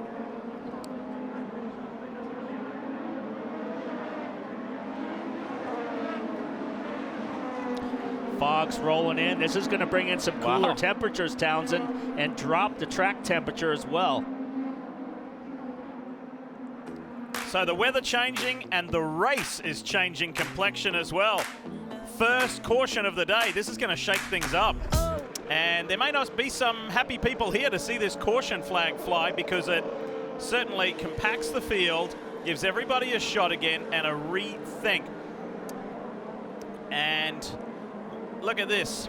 Robert Wickens here, and Robert earlier this year and his fiancee Carly got to drive around his home race in that special Arrow Electronics Acura NSX. It was one of the moments of this 2019 season. Robert continues to make a miraculous recovery from his spinal cord injury, and he's now doing leg presses in the gym.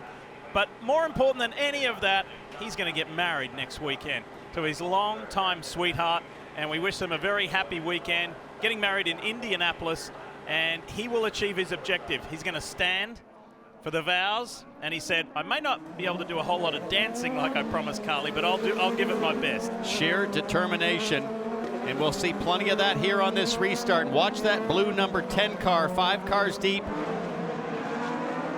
Felix Rosenqvist has been flying. Oh yeah, 14th to 5th, and now gets a shot at seeing the race leader and his teammate. Watch that blue car, you see it 5th from the right-hand side. Here we go. Colton Herta, all the pressure on him with Dixon and Pagano, title contenders. Will Power, Felix Rosenqvist. Let's go racing back at Laguna Seca, and let's see who can make some moves. Rosenqvist is already working on Power. All kinds of trouble for Will Power getting out of turn 11. Rosenqvist looking up the inside. What does he do? He looks outside. Now he might try to square up and cross over on Power. Further back, that's Ferrucci, I think, locked up and into the side of somebody. That was big. Dixon kind of laid back on that restart and might get another yellow here. Sato gets turned around. And Jones is off the track. Ferrucci's car is damaged, and that is the first contact I can think of from the rookie all season. Pagano right there again. Dixon laid back on that restart, trying to get a run at it, but got sideways coming off the turn, and Pagano has been right there with him. Meanwhile, championship leader Joseph Newgarden, there he is, just going through turn 6, is back in 8th place. He continues to lose more championship points, or his advantage, I should say. That's kind of in danger territory back there. He'd like to be a little closer to the front. There he is. Pressure is not off Newgarden at all. Meanwhile, this guy, so long as he stays where he is, will be the Rookie of the Year, beating one of these guys like Santino Ferrucci, who's doing his best to try and get to a safe zone, of which he does. Smart driving by him. First mistake of the year for Santino. He has had an amazing season so far. It looks to me as though he got down the inside of a car and made contact and broke the steering arm. I'm going to show you that again, coming down into turn 2, the Andretti hairpin. Look towards the top of your screen. Big lock up and nails Takuma Sato. Incident is under review, but these Santino's off now, pulled it off the track. Really not much to do after that. He gets down here, locks it up, and just slides right into the back. Gets his hands off wisely to avoid breaking his wrist, but that's under review, but there's really, frankly, no point. Ferrucci's out, parked at the exit of turn 6, and takes off the steering wheel. His day is done. Up until the last race at Portland International Raceway, this young man from Connecticut had finished more laps than any other driver in this field. He was the Rookie of the Year at the Indy 500, had an amazing season.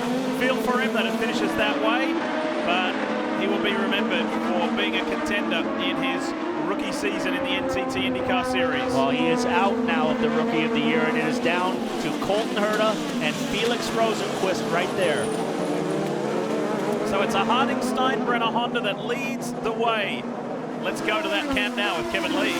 Now, Mike Harding is one of the owners. You can see them there in the middle. So it's not only a 19-year-old driver, it's a 23-year-old co-owner. The grandson of George Steinbrenner is George Steinbrenner IV. And this team has impressed with a win, fast-paced. What's most impressed you about your teenage driver?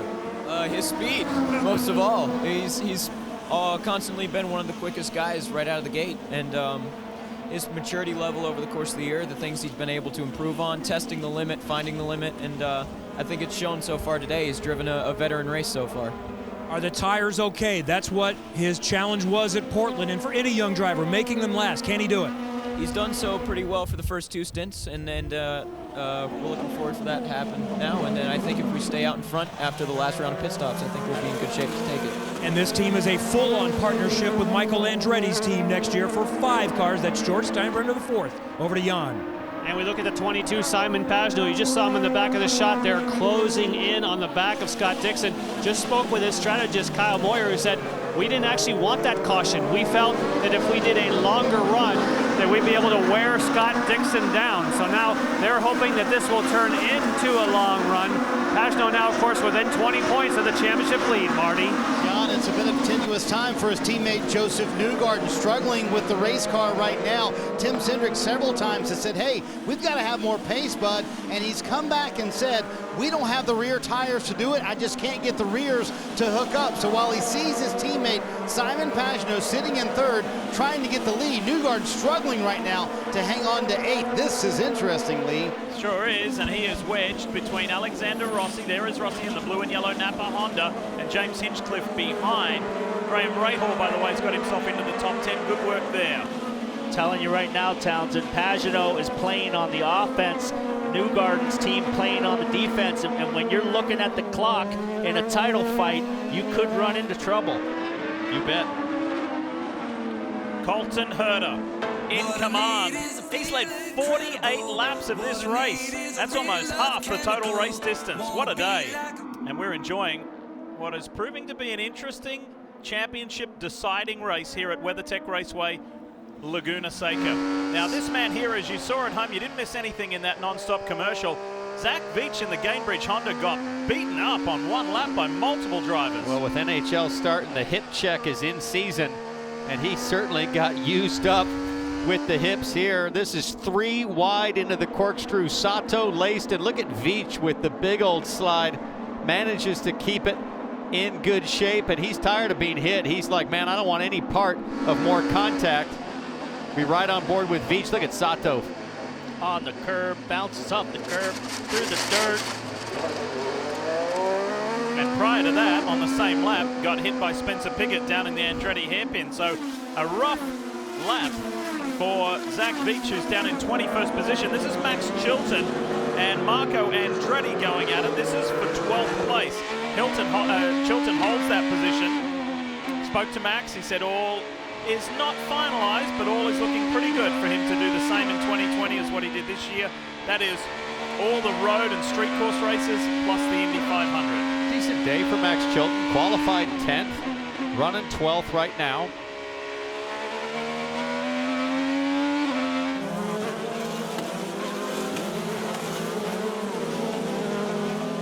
And boy, this has been a fantastic day for Marcus Ericsson. He's in the 6th position right now. And let's give a tip of the cap to Billy Vincent, his strategist. They've kind of called it like a Darlington NASCAR race, Townsend. They've short pitted every time.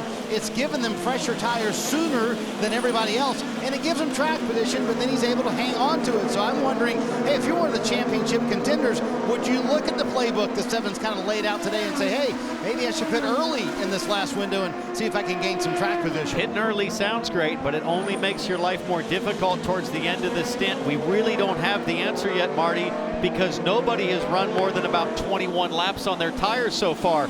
To finish the race for any of the front runners, they have to run 26 laps over the final 2 stints. We're going to find out. These next 10 laps are going to really tell us what the degradation is like at the absolute limit.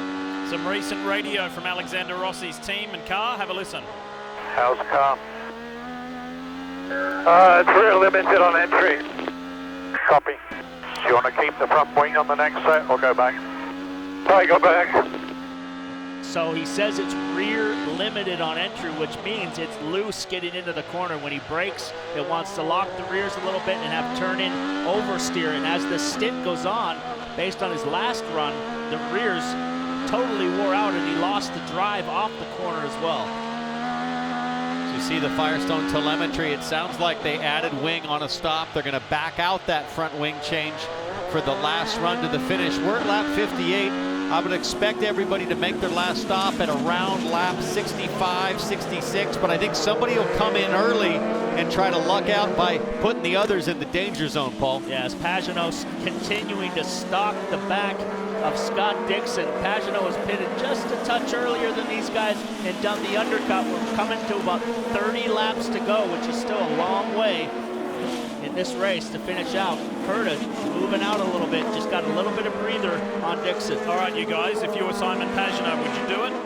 to be the first to come in? I wouldn't, because you've got a real good shot right now. I think if I'm Scott Dixon, I would think about being the first one to make the last stop, because as he runs right now, he's 53 points out and runs 4th in the championship. He can't lose 4th in the championship, really, to Will Power without a total disaster. So why not take a gamble and be the first to come to pit lane? I think if I'm Pagano, I run a little bit longer than these guys this time. I think he's better at saving the tires, and Power has done the overcut and nearly came out in the lead. So I would run a lap or two longer. You put yourself in the danger zone, but I think it's worth it at this point. It's the only way you're going to win the race. Unfortunately, the season has come to a premature end for one of the rookies. That is Santino Ferrucci. He's with Robert Miller.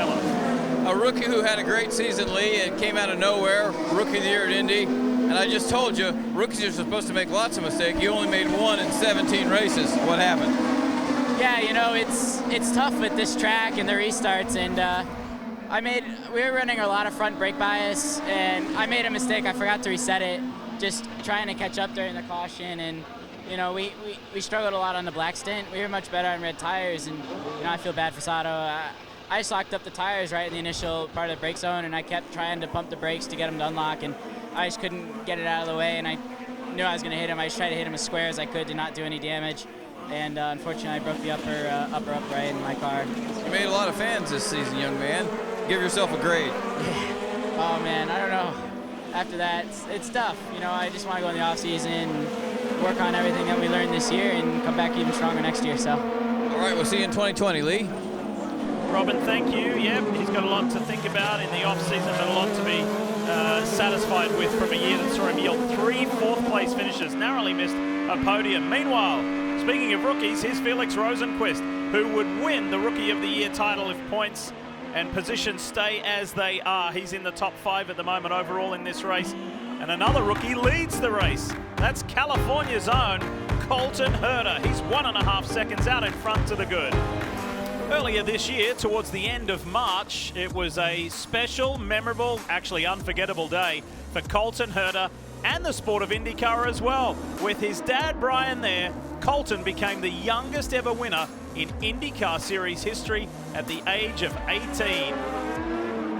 How about he partners his 3 pole positions with a second win here today? Well, he's led 58 laps. He's led more than 100 laps in his rookie season. Paul, you hit plenty of milestones in your IndyCar career as we see the Speedway lap leaders. How impressed are you with this young guy? Oh, he's super impressive. I've known him since he was a baby, raced against his dad. He's a spitting image of his dad. You look at him now, they look like brothers. And he certainly is looking at getting a win here. His dad was a master here. Well, think about this. You got Ray Hall straight. You've got Andretti hairpin. This could be Herta house after today. Take the whole place for the family. Hey, Marty, we're getting into the zones where we can see the final stops happening here shortly.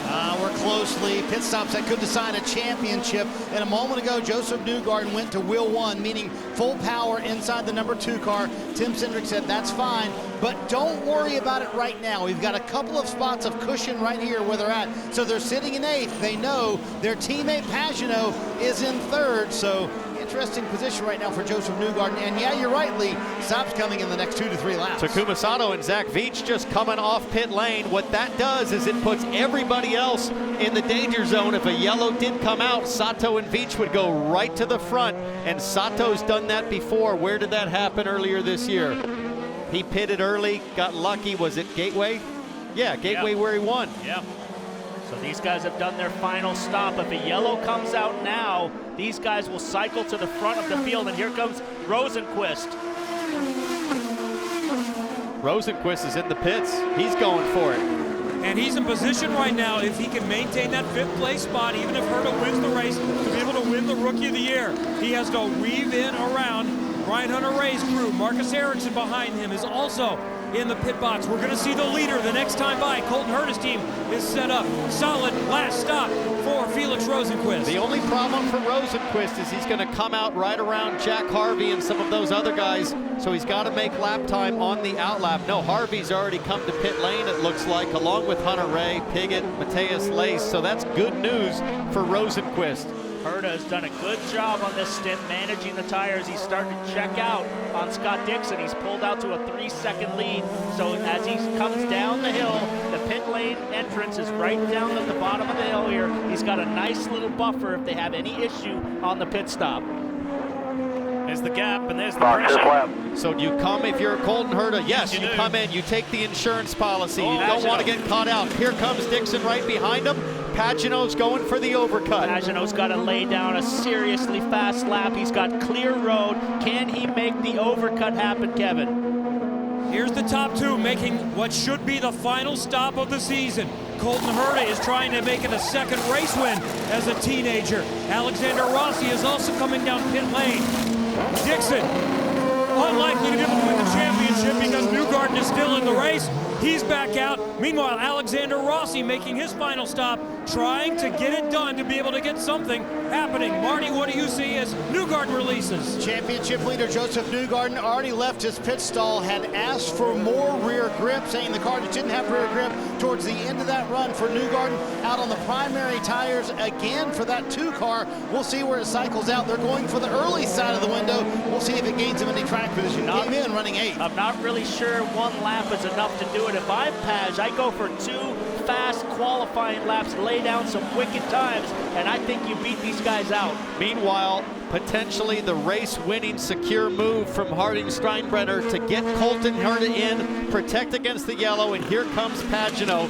Colton Herta was able to beat Rosenquist out, so did Dixon. All right, where is Herta? Where is Dixon? We'll monitor it. Jan, here's Pagano. And of course the goal is to try to beat Scott Dixon. They only had 1 lap, like Paul Tracy was saying. They would have liked to have 2. The tires were done ultra fast. They have to wait for some fuel. That was an excellent stop by the Penske team. Now watch Scott Dixon. Let's find out if staying out 1 more lap and that overcut will work for Pagano. I think it's going to be good. I think it's going to be good. He's already off the limiter. He's going up the hill. It's going to be close. It's going to be super tight. They're going to meet. Oh boy.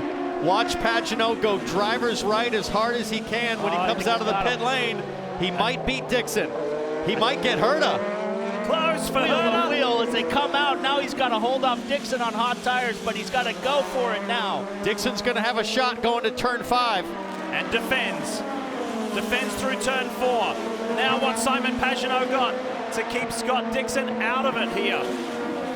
2 laps, I think, would have been the trick. Dixon comes around the outside, but Power right now is laying down a fast lap, and he was right behind Pagano. Can Power do the overcut and snatch a win away from these guys? And Pagano really needed those second position points. That was a key moment right there as Power stays out for another lap. How are your tires? The race gone off. He's in this time. He's going to go for the overcut here. He's trying to pull a big gap here. So they wanted to stay out another 2 or 3 laps. That was a call. The adjuster, Roger Penske, responded to Power. The rears are going off, so they've changed their plan. They were hoping to build up that 30-plus second gap for time lost on pit road. Now it doesn't look like he's going to be able to come out in front, but we'll watch after he comes in next time by. He's pushing to the limit. He just dropped the wheel off right there. The tires are smoking. And with that move, that latest cycle of stops, Joseph Newgarden's advantage has grown back out to 29 championship points to the good. Here's Rosenquist working on Simon Pagano. That's going to make the Frenchman's life even more difficult in this championship chase. Dixon's kind of gotten away from the back of Pagano. Pagano's had a better car on the long run. Seems as though the short run is a little bit better for these guys, but on the long run, he's got the advantage. Here's Power. 21-second gap over Colton Herta. Scott Dixon, 23 seconds. So Power, I think, will come back out around Pagano, Kevin. And he's still in play for the race win because he's not going to need to save fuel, and he's going to have better Firestones. I've already heard communications for those that came in 2 or 3 laps ago. You're going to have to save me a little. So that may not be the case for Power. Really good stop for Team Penske. Back out, and here comes Colton Herta up the hill. Will Power be able to get him to the race lead? Keep on. This is looking more promising than Simon Pagano's. This is going to be tight. Herta's in good shape. He's going to come out right behind Colton Herta. And so he has dropped Simon Pagenaud back a couple more positions, and he's got fresher tires than Colton Herta now as we run to the finish. And in a typical Will Power style, it wasn't that long ago he was in a slump. He said, I don't know what I have to do to win a race. I don't know what's happening. If he could pull off a win here, he would win 3 of the last 4 races of the season. The enigmatic way of Will Power. He's going to have to hold off Scott Dixon as they come to the corkscrew, but I don't think Dixon's going to be close enough as Power has tire temperature. Colton Herta, Will Power, Scott Dixon, the revised top 3, Pagenaud and Rosenqvist in the top 5. It's been a little busy during the break here. Watch Simon Pagenaud in the 22. Drops wheels at the exit of turn 4, and Rosenqvist with a run. Pagenaud drops a wheel off, and then he gets a run on Page up to the corkscrew. So we got a little bumping action going on here. Pagenaud not wanting to give it up. That's Rosenqvist from 14th up to 4th. What a comeback drive it has been from the Swedish driver. Imagine if he hadn't have made that error in qualifying yesterday and qualified up front, what he could have done today. Well, he's not far out of the action anyway. Meanwhile, Colton Herta continues to lead. Let's hear from his famous dad, Brian. Yes, and of course he's calling the race for Marco Andretti, but as a proud father, I know you're keeping your eye on what Colton. He's having an awesome day. Yeah, he's doing great. I mean, they've been really close in and out of the pits. The crossovers on the pits were really exciting, but I think they're done pitting now, so it's in his hands. And, you know, he struggled a little bit here with Marco in qualifying, but moved up quite a bit here, and hopefully finished strong with the 98 as well. Are you surprised as a teenager how well he's managing the tires on such a difficult circumstance? Most of what he's done this year has been surprising me. All right, Brian Hurt, of course, a 2-time winner here. Robin? You know what? We come back to a racetrack for the first time in 15 years. You never know what the attendance is going to look like. You don't know if people are going to show up. They had a 3-mile backup this morning on Highway 68 getting in here. They've sold all the camping spots. The suites are full. They might have 25 to 30,000 people, and I got news for you. I think we're back at good old Monterey to stay, boys. Robin, let's chat with Tim Cindric. And man, you've been calling plays like an NFL coach today. You've been coaching them up. So how do you feel about the situation here with 19 to go? Yeah, we still got 19 to go, like you said, but he's done a really good job of managing the race. It's not like him because he wants to go, but it's been a day where we've got to play the relativity game, and so far so good. But yeah, still quite a bit of time left here, but he's doing the job so far. Plus 33 right now. Has he not been happy with the handling of the car? No, a couple of times he said he just didn't have rear security. Yeah, we've been struggling for speed all day. Not really sure. Just doesn't like the rear of the car, but trying not to overdrive it as well. So just trying to manage the day. Right now, Joseph Newgarden sits in 7th, and his teammate Simon Pagenaud has fallen back to 5th, and that certainly helps out Joseph Newgarden's case to win this title in 2019. As close as they got, they being the contenders to Newgarden in this race, 20 points. And then now with Pagenaud being pushed back and back, and technically so long as Newgarden runs where he is, Dixon's out of it, he's been eliminated. Pagenaud's now 33 back, as Marty mentioned in his interview there with Team Penske's president, Tim Cindric. But don't discount Will Power. He's not done with Herta just yet. Absolutely, Kevin. He's on the move right now, and he's stalking the back of Herta. For that last stop, I started thinking, I think Will Power is going to be the guy to beat. He's got 3 laps to the good for fuel. Colton Herta. I just heard a communication to Ryan Hunter-Ray, who pitted on 63, 1 lap earlier than Herta, that we're really tight on fuel. Typically, younger drivers don't save quite as much, although Colton's been pretty good at it. But fresher Firestones, too. This race is not over. Will Power wants to finish on a roll with 3 of the last 4, and he might get it done. And by the way, by just finishing up front, he's doing all he can to help one of his teammates win the championship. What he's deficient in is push to pass time. He had 150 seconds allocated in it. In 15-second bursts, you can use up to 15 seconds. He's only got 14 seconds left versus Colton Herta's 63. How about Pagenaud all the way down to 7 seconds remaining? So on a track where we didn't think the push to pass button was going to have as much effect, it's been quite the contrary. They've been absolutely laying into the boost, Paul, all race long. Yeah, but you don't really need it here. If the tires go off, it seems as though all the passes are happening in the infield section on these little short chutes. So these long straights, if you get a good drive off this corner right here, pretty tough to pass. But if you have no rear grip in the infield and drop a wheel off the track, it's an easy pass. Speaking of rear grip, it seems like Pagano is now challenging Rosenqvist. Where Rosenqvist got by earlier, Pagano seems to be refining his strength, his traction as the tires wear, and that really would help him with a better chance in the points. If anything were to happen to Newgarden, every position so critical for Pagano right now. Yeah, he's got a good long run car. The short run, he didn't have the speed, but as this run goes on, we got a long way to go still. These guys were pitting well before 18 laps to go. And when you're talking about Pagano, remember that they feel that their strength on this car is the long run. Earlier on, they did not want to see that caution when they were putting pressure on Scott Dixon. So now it seems like the longer that it goes, that was what the 22 for Simon Pagano have been working towards. Marty?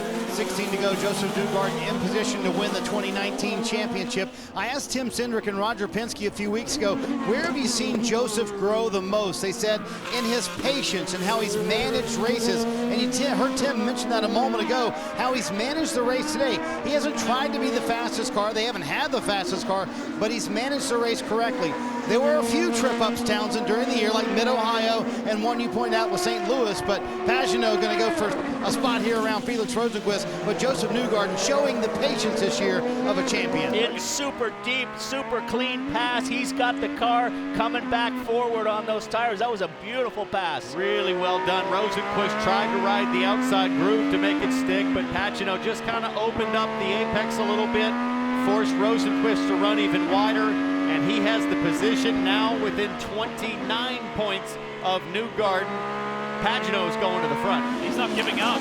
It's not over until another 15 laps are completed here at WeatherTech Raceway Laguna Seca. Will Power's not giving up on Colton Herta either. Who's going to win this season finale? Who's going to win this championship? That was the final break before the checkered flag. We'll take you all the way through to the finish of the Firestone Grand Prix of Monterey here on NBC. Colton Herta leads Will Power, but look at how tight it's getting between Scott Dixon here and Simon Pagano. Dixon has effectively been eliminated from the championship. Pagano's still very much in it. Here's some radio. Where's Joseph? Joseph is P7. Where do I need to finish to win? We need to win. All right. Where do I need to finish to win? Let me throw this out here. Let me throw this out here. Power continues to put massive pressure on Colton and makes him use his tires up. And Pagano right here gets by Dixon. Does Power let his teammate go for the win? That's the question that Townsend asked earlier. Which teammate do you help to win the championship? Because if he stays where he is, Newgarden wins. If he goes down that road and lets Pagano by, Pagano wins. That's a tough one to answer, PT. But we saw earlier that Power really didn't depend on Pagano very hard. So I think Pagano, if he can get close, he'll just fire it up the inside, and I would expect that Power will let him go. But as you get closer to the end of the race, if you're Will Power and you have a sniff of a win, it is really hard to turn his head away from that. He is so all about going fast and winning races. It's hard for Power. Good exit by Page right there. He's pretty close to the back of Newgarden. He doesn't have a lot of push to pass, or to back of Dixon. He doesn't have a lot of push to pass left, but he's good on the brakes down into turn one. If Power wants this race, he needs to make the move on Herta right away, so we don't even have to play out any scenario. Paul Pagano has 1 second left. Rosenqvist, nothing. Colton Herta, the rookie, has been the most efficient with saving these things. Big run right there, big run. And so interesting that Pagano is trying all types of variables out on the racetrack. You may have noticed on the final corner of the track, notice turn number 11, he is purposely not going all the way to the inside. He's going around the outside to try to pick up a little bit of grip on the outside of where the track is really polished smoothly. So this is the top of the hill, but at the very bottom, watch Pagano, and there he tries a different line than what we have seen for Scott Dixon to try to get some clean air, but he's also trying a completely different line down at the last corner in turn 11. Here it comes. See it here in turn 11 as Pagano comes, looks to the inside of Dixon under braking, fades back to the outside. He's right there, coming off the corner. Good power down as well, but no push to pass left, Townsend, as he's in the draft up the hill. I think you're right, Jan. I think Pagenaud looks for clean air on the turn-in to try to get the front end to work a little bit better as you lead to really the straightaway that offers the best passing potential at the track. But so far, Dixon's been able to hold things off pretty easily. Behind these guys, Rosenquist is all by himself with Rossi getting a little bit closer in 6th. Newgarden, the championship leader, is 7th. We're getting quite the story. In 8th place, you've got Sebastian Bourdais, who's driving injured with a sore neck. And against another driver, James Hinchcliffe in 9th, who's also dealing with neck problems. As you see Bourdais go through turn 4, this is a guy that couldn't even finish practice on Friday. I saw his race engineer Craig Hampson before this race started today, and he said, "We will just be participating." He said, "My guy is really wounded. He is hurt. He is being so brave just to drive." And look at the 4-time champion. He's not only in the top 10, he's in the top 8. This is an awesome and gutsy performance. 10 laps to go. We're getting into the territory now where these tires so far in this race have not been. And when they go off, Townsend, they completely go away. It's the best run that Pagenaud's had so far, but there's nothing left on push to pass as Dixon uses the precious seconds that he has remaining. Dixon down to 5 seconds total use to go 9 laps.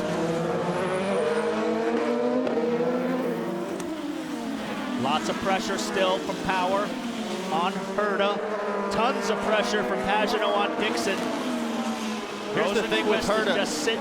Herta's got 38 seconds. There's 9 laps to go. I think they should start coaching him up to use 4 or 5 seconds per lap to make sure he stays out of the claws of Will Power. Power's basically done. He's only got 4 seconds of push to pass left. This fight will not go away between Scott Dixon and Simon Pagenaud. They come down the hill next time. Only 8 laps remain in the 2019 season. And Joseph Newgarden, points leader, is back in 7th, just managing things. Good exit out of the corkscrew for Pagenaud. His car looks good coming down the hill. He's real close. Will he dive down into turn 11? These two put on quite the display at the Grand Prix of Indianapolis in May in very wet, tricky conditions. Another great exit by Pagenaud. A little bit of wheel spin on that green paint. This might be his best shot. No, he just really, he works that wide line in the last corner. Here he is. He tried the outside line the whole race, and then he went for the hole. Worked on it on Dixon, and Dixon would not let him through. Great driving from both men. I like that move, brother.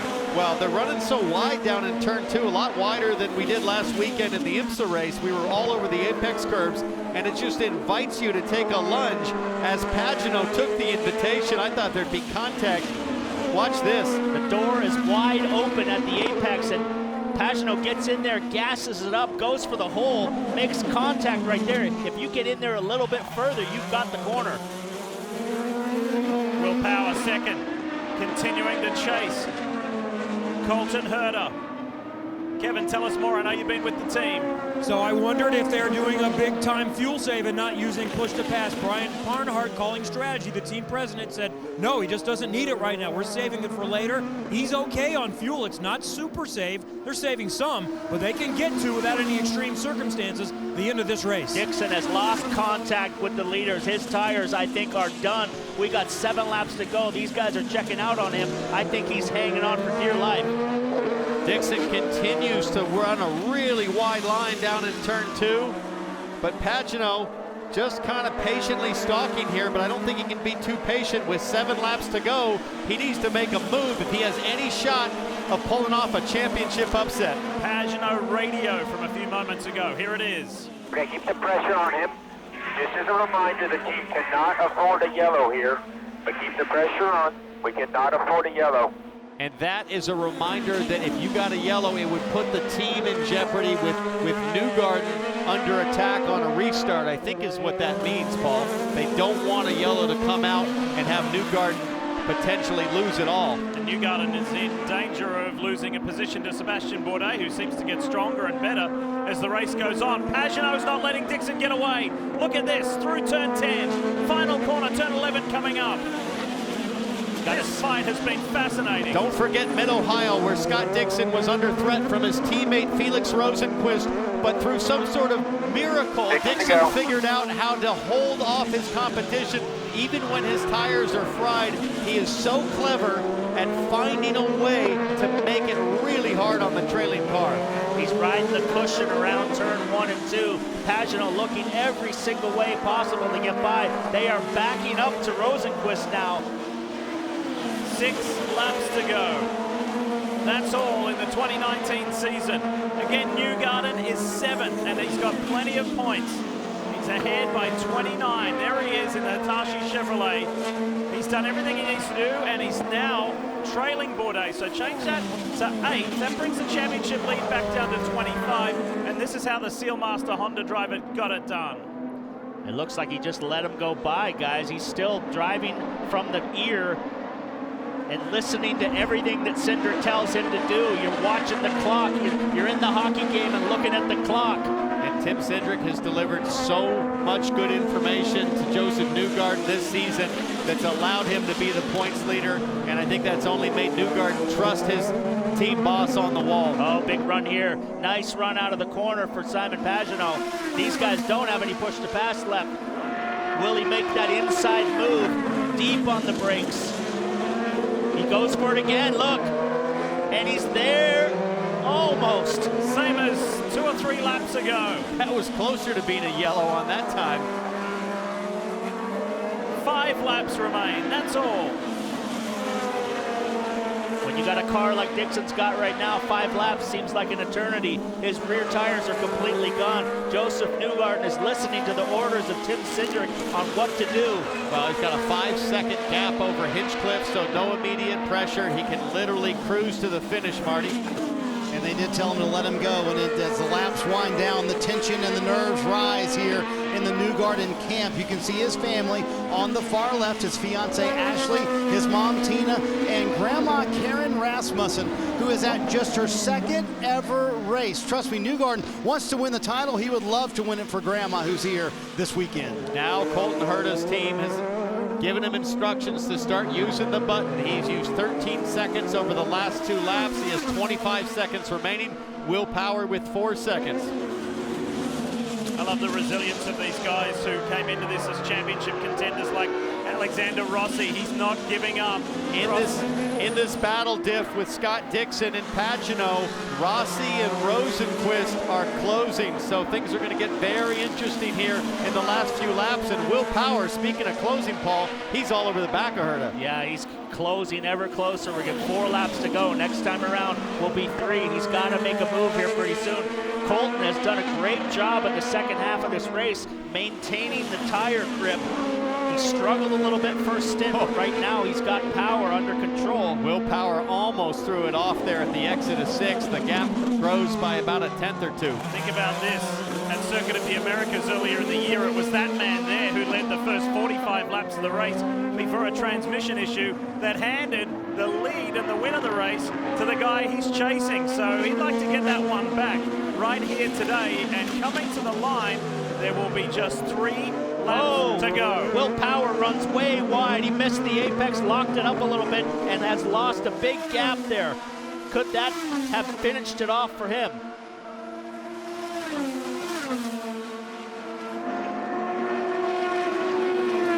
Rosenquist runs 5th with Colton Herta leading as they run right now. Rosenquist would be the Rookie of the Year. What would the points be if Rossi gets by Rosenquist? Closer. He's still good. He's still got a buffer there. But remember, earlier in the year, Rosenquist said, I don't really care about Rookie of the Year. It's all about winning races. And about halfway through the season, he started to realize, you know what? It would be an honor to beat these rookies because they're good. He missed it at the Indy 500. That went Santino Ferrucci's way. He's been on the podium several times. He's had a pole position. It's been a good year for Felix Rosenquist, but look out for him next year with all that he has learned in 2019. Dixon's running a very safe line right now. He's trying to stay off the exit curves and not get hung up on them, and giving himself a little bit extra room. Running really wide lines is Scott Dixon, just trying to open up his hands and be as straight as possible on old tires as you try to lay the power down. Here comes Pagano, though. That was a good exit. 2 laps left. 4.5 miles to determine the champion for 2019 in the NTT IndyCar Series. It's massively in Joseph Newgarden's favor, but it is not over. Simon Pagano fighting to win this championship. He's trying everything he can possibly do to get by Dixon, but these guys up in front, it's a big gap to close in a couple laps if he can get by Dixon. A little bit of lap traffic, Paul. This could mean a lot. Spencer Pigot, last lap, 1:18. Dixon doing 1:14. So this could really mix things up in the last lap. Especially if you catch them at the corkscrew as they get up to the top of the hill here. Hopefully Pigot, he's lapped now, gets out of the way as they come down the hill. Can't wait to hear what the drivers have to say after returning to WeatherTech Raceway Laguna Seca after a 15-year absence. Big exit. Watch this. Big exit there for Pagano. He's got a lap car, Dixon in front. 1 lap is all that's left in the 2019 IndyCar season. And there is a huge gap back from Power back to Dixon. It's down to these 2 guys for the win. Pagano got by, he's not giving up. He's gonna go for it on that inside. Look at that, he blocked the inside, made him go to the outside now. He covered that inside move, Townsend. Dixon's turning that IndyCar into a dually. That thing's so wide. And up front, Colton Herta, after winning his 3rd NTT P1 pole award yesterday, has just constructed and executed a beautiful race. He's led 82 laps of this 92-lap race. He's got a champion and an Indy 500 winner just all over the back of him. Colton Herta has done an awesome job. Just awesome. He's endured some frustration this season with some mechanical DNFs, with some crashes, stuff that's gone on that has not been his fault, but what a way to put a period on your rookie season. Power has one last lunge at him, but to add to the Circuit of the Americas win, Colton Herta wins at a track where his dad did. Great job, buddy. Yeah, baby, Laguna Seca. Awesome win for the Harding Steinbrenner team and Colton Herta. And further up the hill, we pick up the Hitachi Chevrolet of Joseph Newgarden. He was a champion in 2017. Joseph Newgarden is the 2019 champion. He's done everything he needed to do and comes across the line with a 25-point buffer. And his fiance, his parents, and grandmother are there to celebrate, and so too does the captain, Roger Penske. Well done, Joseph Newgarden. 2 championships in a 3-year span.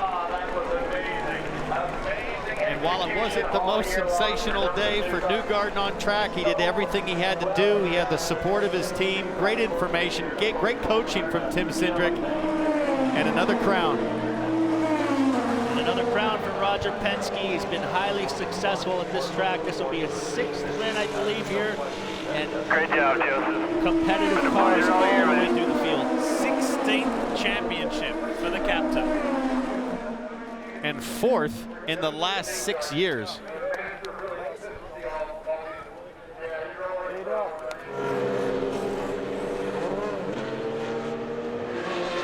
Wow. Now that is a way to finish your rookie season. May not have won Rookie of the Year, but he's got 2 victories on the season and 3 pole positions. That is awesome stuff to begin your IndyCar career, and you're just a teenager. Colton Herta at 19 has won 2 IndyCar races, and you know what? He has said this all week long in the lead up to the race. To win here in California would mean so much to him, and he's done it. Roger Penske, as mentioned, 16 IndyCar championships, a clean sweep of the year, including the Indianapolis 500. Well, a great year running for us. This team back in Mooresville and the whole team Penske have just done an outstanding job this year. I can't credit them for all the goodwill we have and the things that happen at that shop for our people. But think about this. Joseph Newgarden, the champion. We got an Indy 500 winner. Will won races, all three of them did. So credit to the crew, our sponsors, obviously Chevy. What great motors we had all year. You can see with Verizon and certainly Hitachi. What a great chance for them to be in the winner's circle for the first time. A lot of people thought that put a lot of pressure on Joseph leading all year long. The others could just chase him.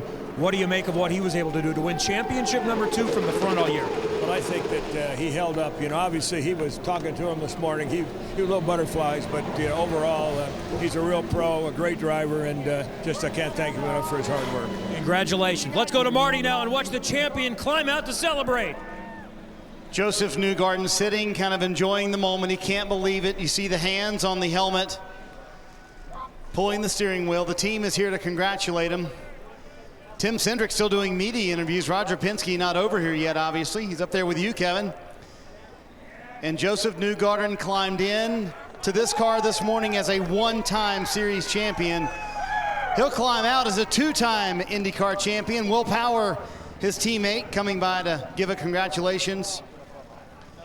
Going to take a moment. It's been a tough week on Joseph Newgarden. Tough couple of weeks. A lot of stuff going on at home, building a house, planning a wedding, and trying to win a championship.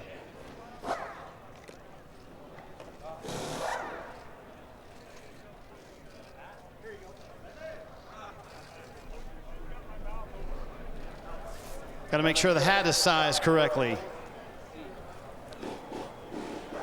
Joseph Newgarden, the 2019 IndyCar Series champion, everyone.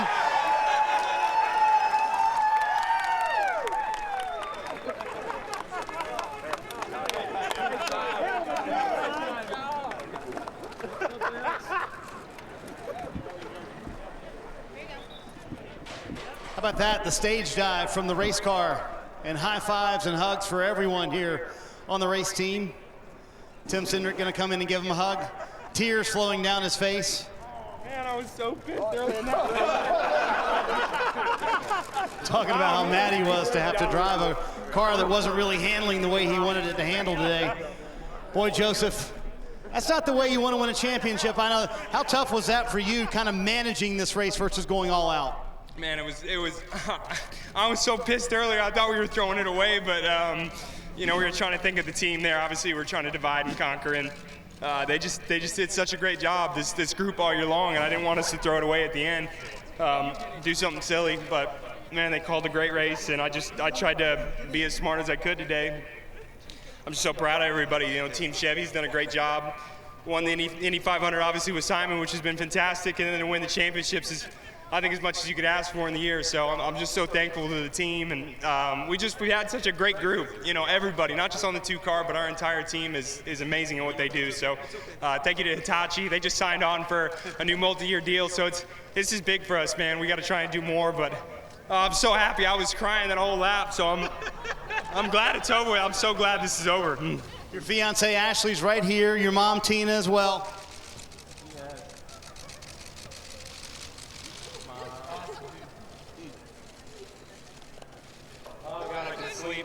What a moment for the Newgarden family.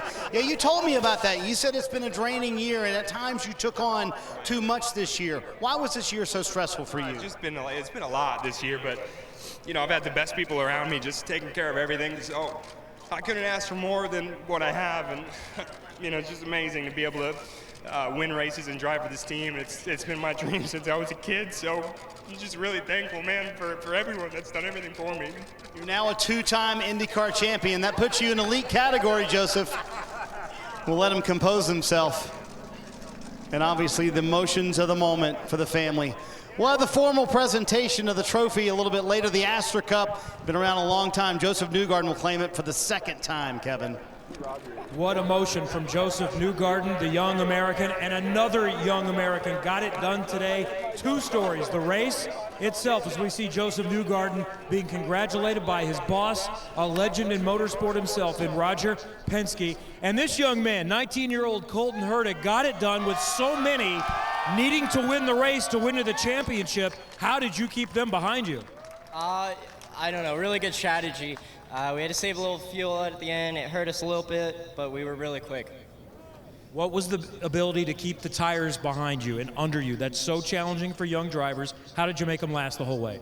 Learning from Portland. You know, we were really bad at that Portland, and just kind of staying within the limits, not doing anything to the car that hurt it, and that's kind of what we brought towards here. So we have an Andretti hairpin, we have a Ray Hall straight. The Hertas now have, what, 4 poles, 3 wins. What section of the track should be named for the Hertas? I've got no clue. Maybe the whole thing.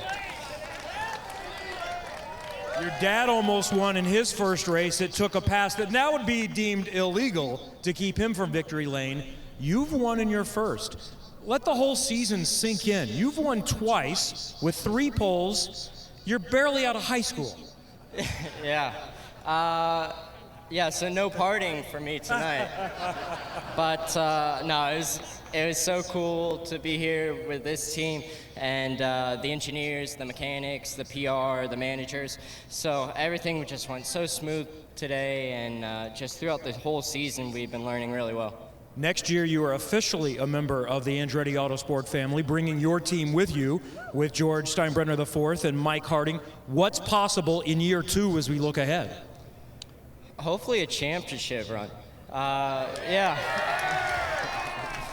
No, we've been really quick in the second half of the year and been getting it done in the races, so who knows? So he's 19 years old. He can't celebrate the way others will. We've got the designated driver for the Harding-Steinbrenner party here tonight from Laguna Seca. 19-year-old Colton Herta is a 2-time winner in IndyCar. It was tough to see him this year when he endured some adversity. It is tremendous to see him be able to celebrate like that. So that maiden win, that history-making maiden win, to be the youngest ever. But now this one, he'll say, yep, that's the one I wanted. That was proper, all good. And now I can go into the off-season knowing that I can beat the best in IndyCar. And the best in IndyCar for 2019 is Josef Newgarden. Look at those wins, poles and podiums. He did it all this year, and you saw how much it meant for him. We'll have the formal presentation coming up. Back at Laguna Seca on championship day with the sun shining. Everything just seems right. A teenager winning and another more experienced driver becoming a 2-time champion. So many great stories here today, and with more is Jan Vikas. And what an incredible day for Simon Pagenaud. Job 1 was to try and jump a couple people in the pits. You said you hope to go after Rossi and Newgarden. That got done early, but it looked like Scott Dixon was really the one. I've never seen you press so hard. How hard was that?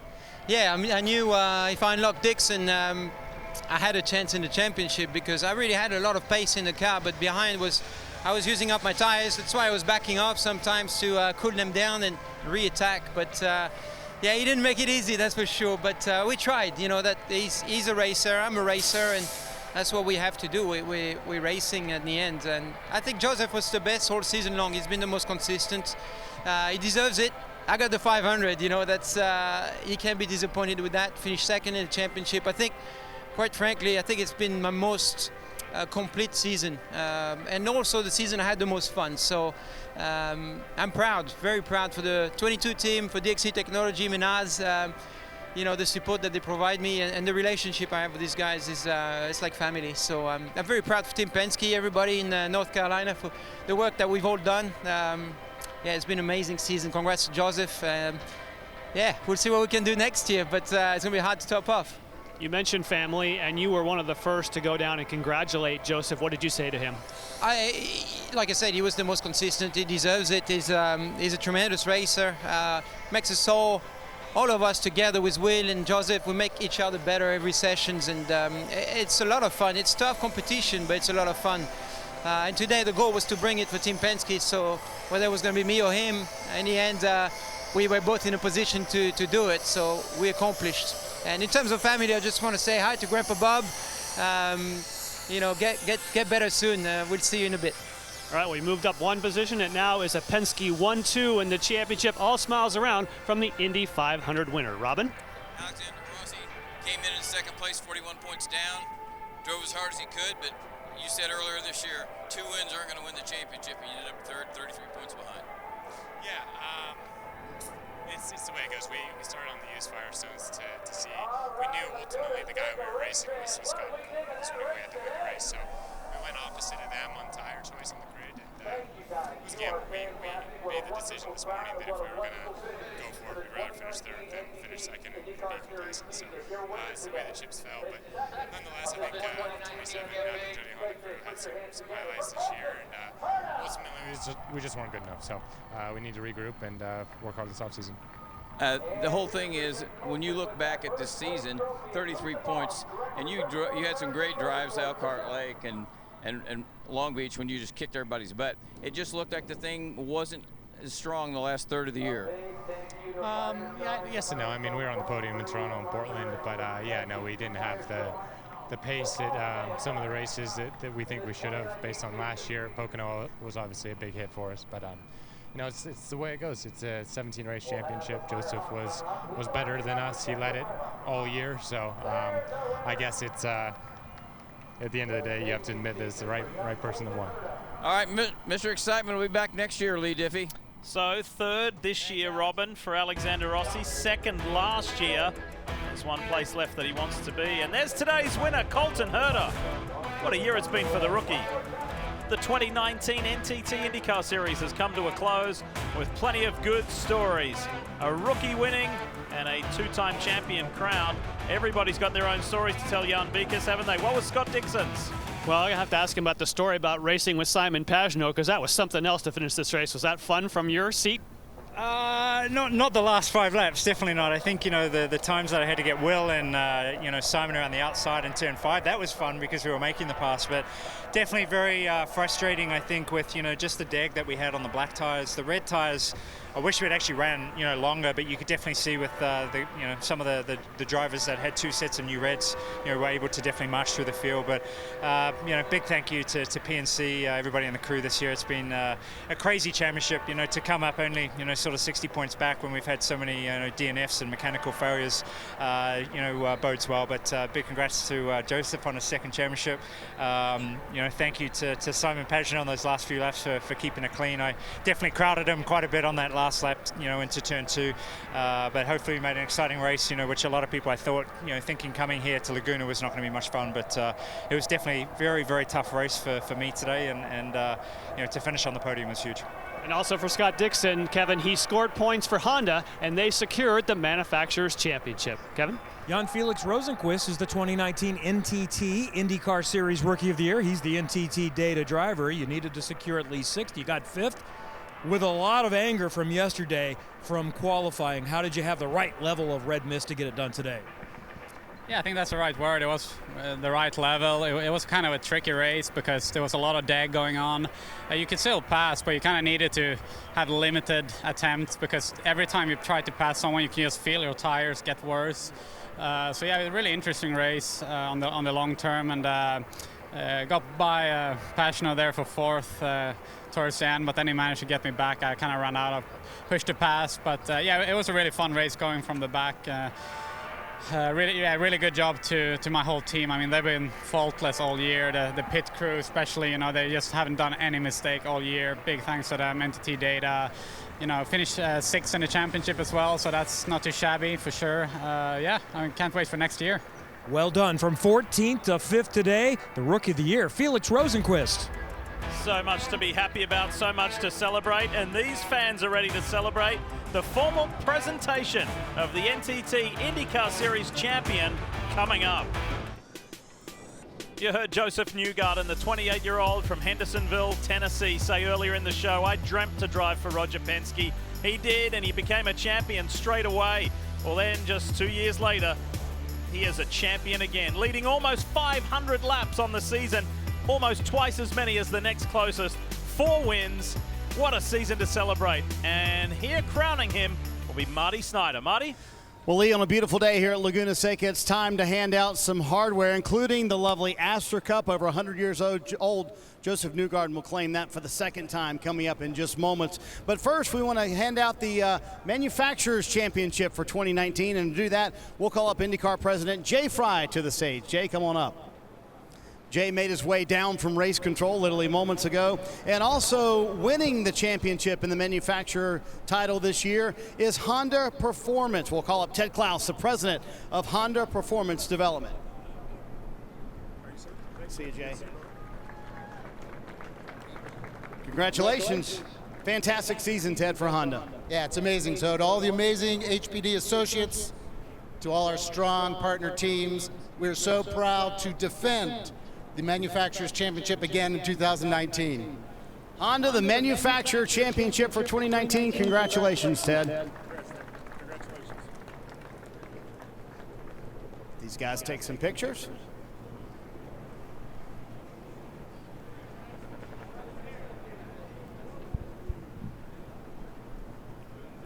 And once again, congratulations to Honda, everyone. And now it's time to talk to our 2019 IndyCar Series champion. Joseph Newgarden won the first race of the year, did what he had to do in the final race of the year, and Joseph Newgarden is now a two-time IndyCar Series champion. Let's call the new champ up. Joseph Newgarden, everyone.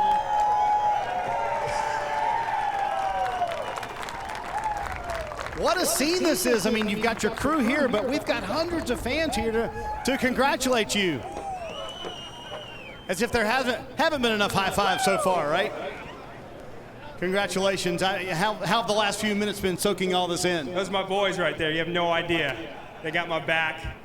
Where's the chalice? We got the chalice, boy? It's right there. Yes, you don't even know. The chalice has been protecting us all year. You have to explain the chalice. We don't even know what it is, man. We don't know what it means. An award given every week to someone on the crew for something excellent they did the week before. Fair way to say it. We got Tim has it this week, and it goes to someone that did a great job the last weekend. It's been a great item for us, a big boost. But I tell you what, coming back to Monterey here has probably been one of the best decisions this team, or I should say the whole organization at IndyCar has ever made. We got an incredible fan base here. You can tell there's car people here, there's racers that like coming out here, so it's been a total blast to drive this track. I've never been here before in my life. I know, before February to test. I'm so pumped, man. It's been an incredible place to drive, and the fan turnout's been amazing, so I've had a blast all weekend. I think you're going to want to come back here, but I want to ask you about the emotion setting in of now a two-time champion. I mean, has it even sunk in yet? I'll tell you, I haven't cried like that in a long time in my life. I was crying the whole lap coming in. I was so nervous to mess this up today. I can't tell you, I've not slept the last 2 weeks because these guys deserve this. They've done the best job, in my opinion. Everyone works hard in this paddock, but I think these guys have done the best job all year, and they deserve the championship. And I just didn't want to let them down was the thing. So I was just nervous about what would go wrong or what I would do wrong. But, we got through it. It was a very hectic race.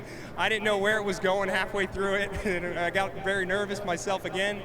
But it all worked out, and man, I feel like I'm going to be able to sleep tonight. I'm just really happy this whole thing's done. Well, I know these guys made it happen for you, but let's call up the guys who manage all of these guys. First, we'll call up Team Penske founder and chairman of the Penske Corporation, Roger Penske, and the president of Team Penske, Mr. Tim Cindric.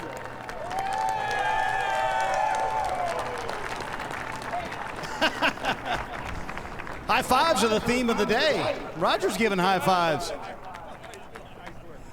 How is that, Roger, to watch him trying to win a championship while you're trying to run a race for Will Power?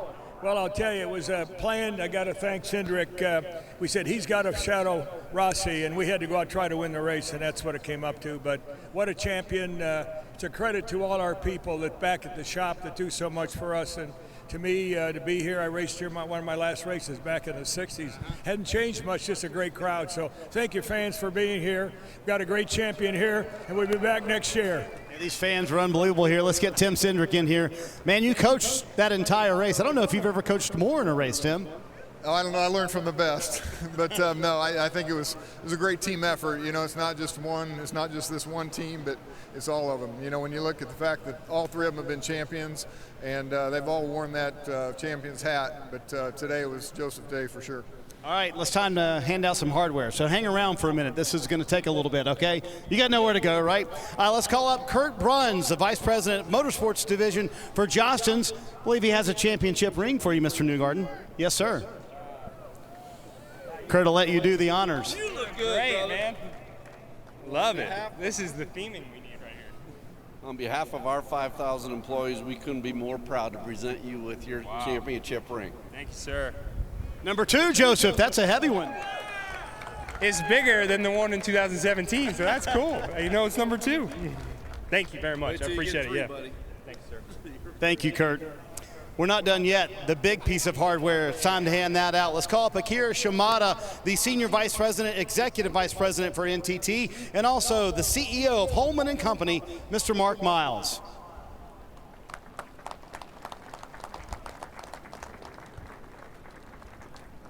Mark, I'll let you do the honors. Thank you. First, a huge congratulations and thanks to NTT for being the sponsor and to NBC for doing a fantastic job for the series all year. But the hardware goes to this guy right here and Roger Penske behind us. Got a hernia last year trying to do this. And be careful, you got it, and the lid will fall off. Congratulations, Joseph.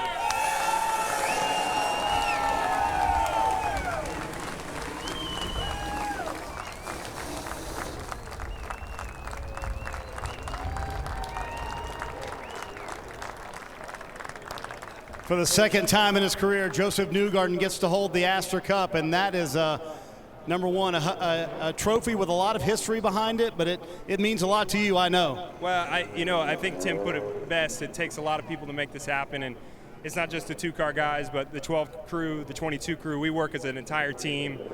We got each guy from every car working on all of them. So it's a big team effort at Team Penske. It's a whole organization to make this happen.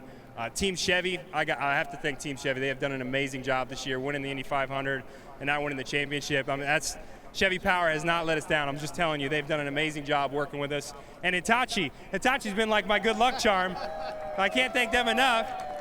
We just signed a new deal with Hitachi. They're going to be on board with me again for the next couple of years. It's been an amazing partnership. We've won 3 races this year and now the championship, so I can't thank all of them for traveling and supporting us. They just do an amazing job as a partner with us. And there are very few names on that trophy that are on there twice. I can see Mario Andretti, I can see AJ Foyt, but now Joseph Newgarden will be on there twice. I never would have dreamt this, man. I liked driving go-karts when I was 13, and that was like my passion. I never thought I'd be an IndyCar driver. These things used to scare me, to be honest with you. When I was a little kid and I would watch them on street circuits or on the high-speed ovals, I was like, man, I don't think I could ever do that in my life. So to be here now and win a couple championships, I don't even know what to tell you, man. I never thought this was a thing. How about it, Laguna Seca fans? Joseph Newgarden, 2-time IndyCar Series champion. They've come out to support him. Roger Penske, Tim Cindric as well. They are your champions in 2019.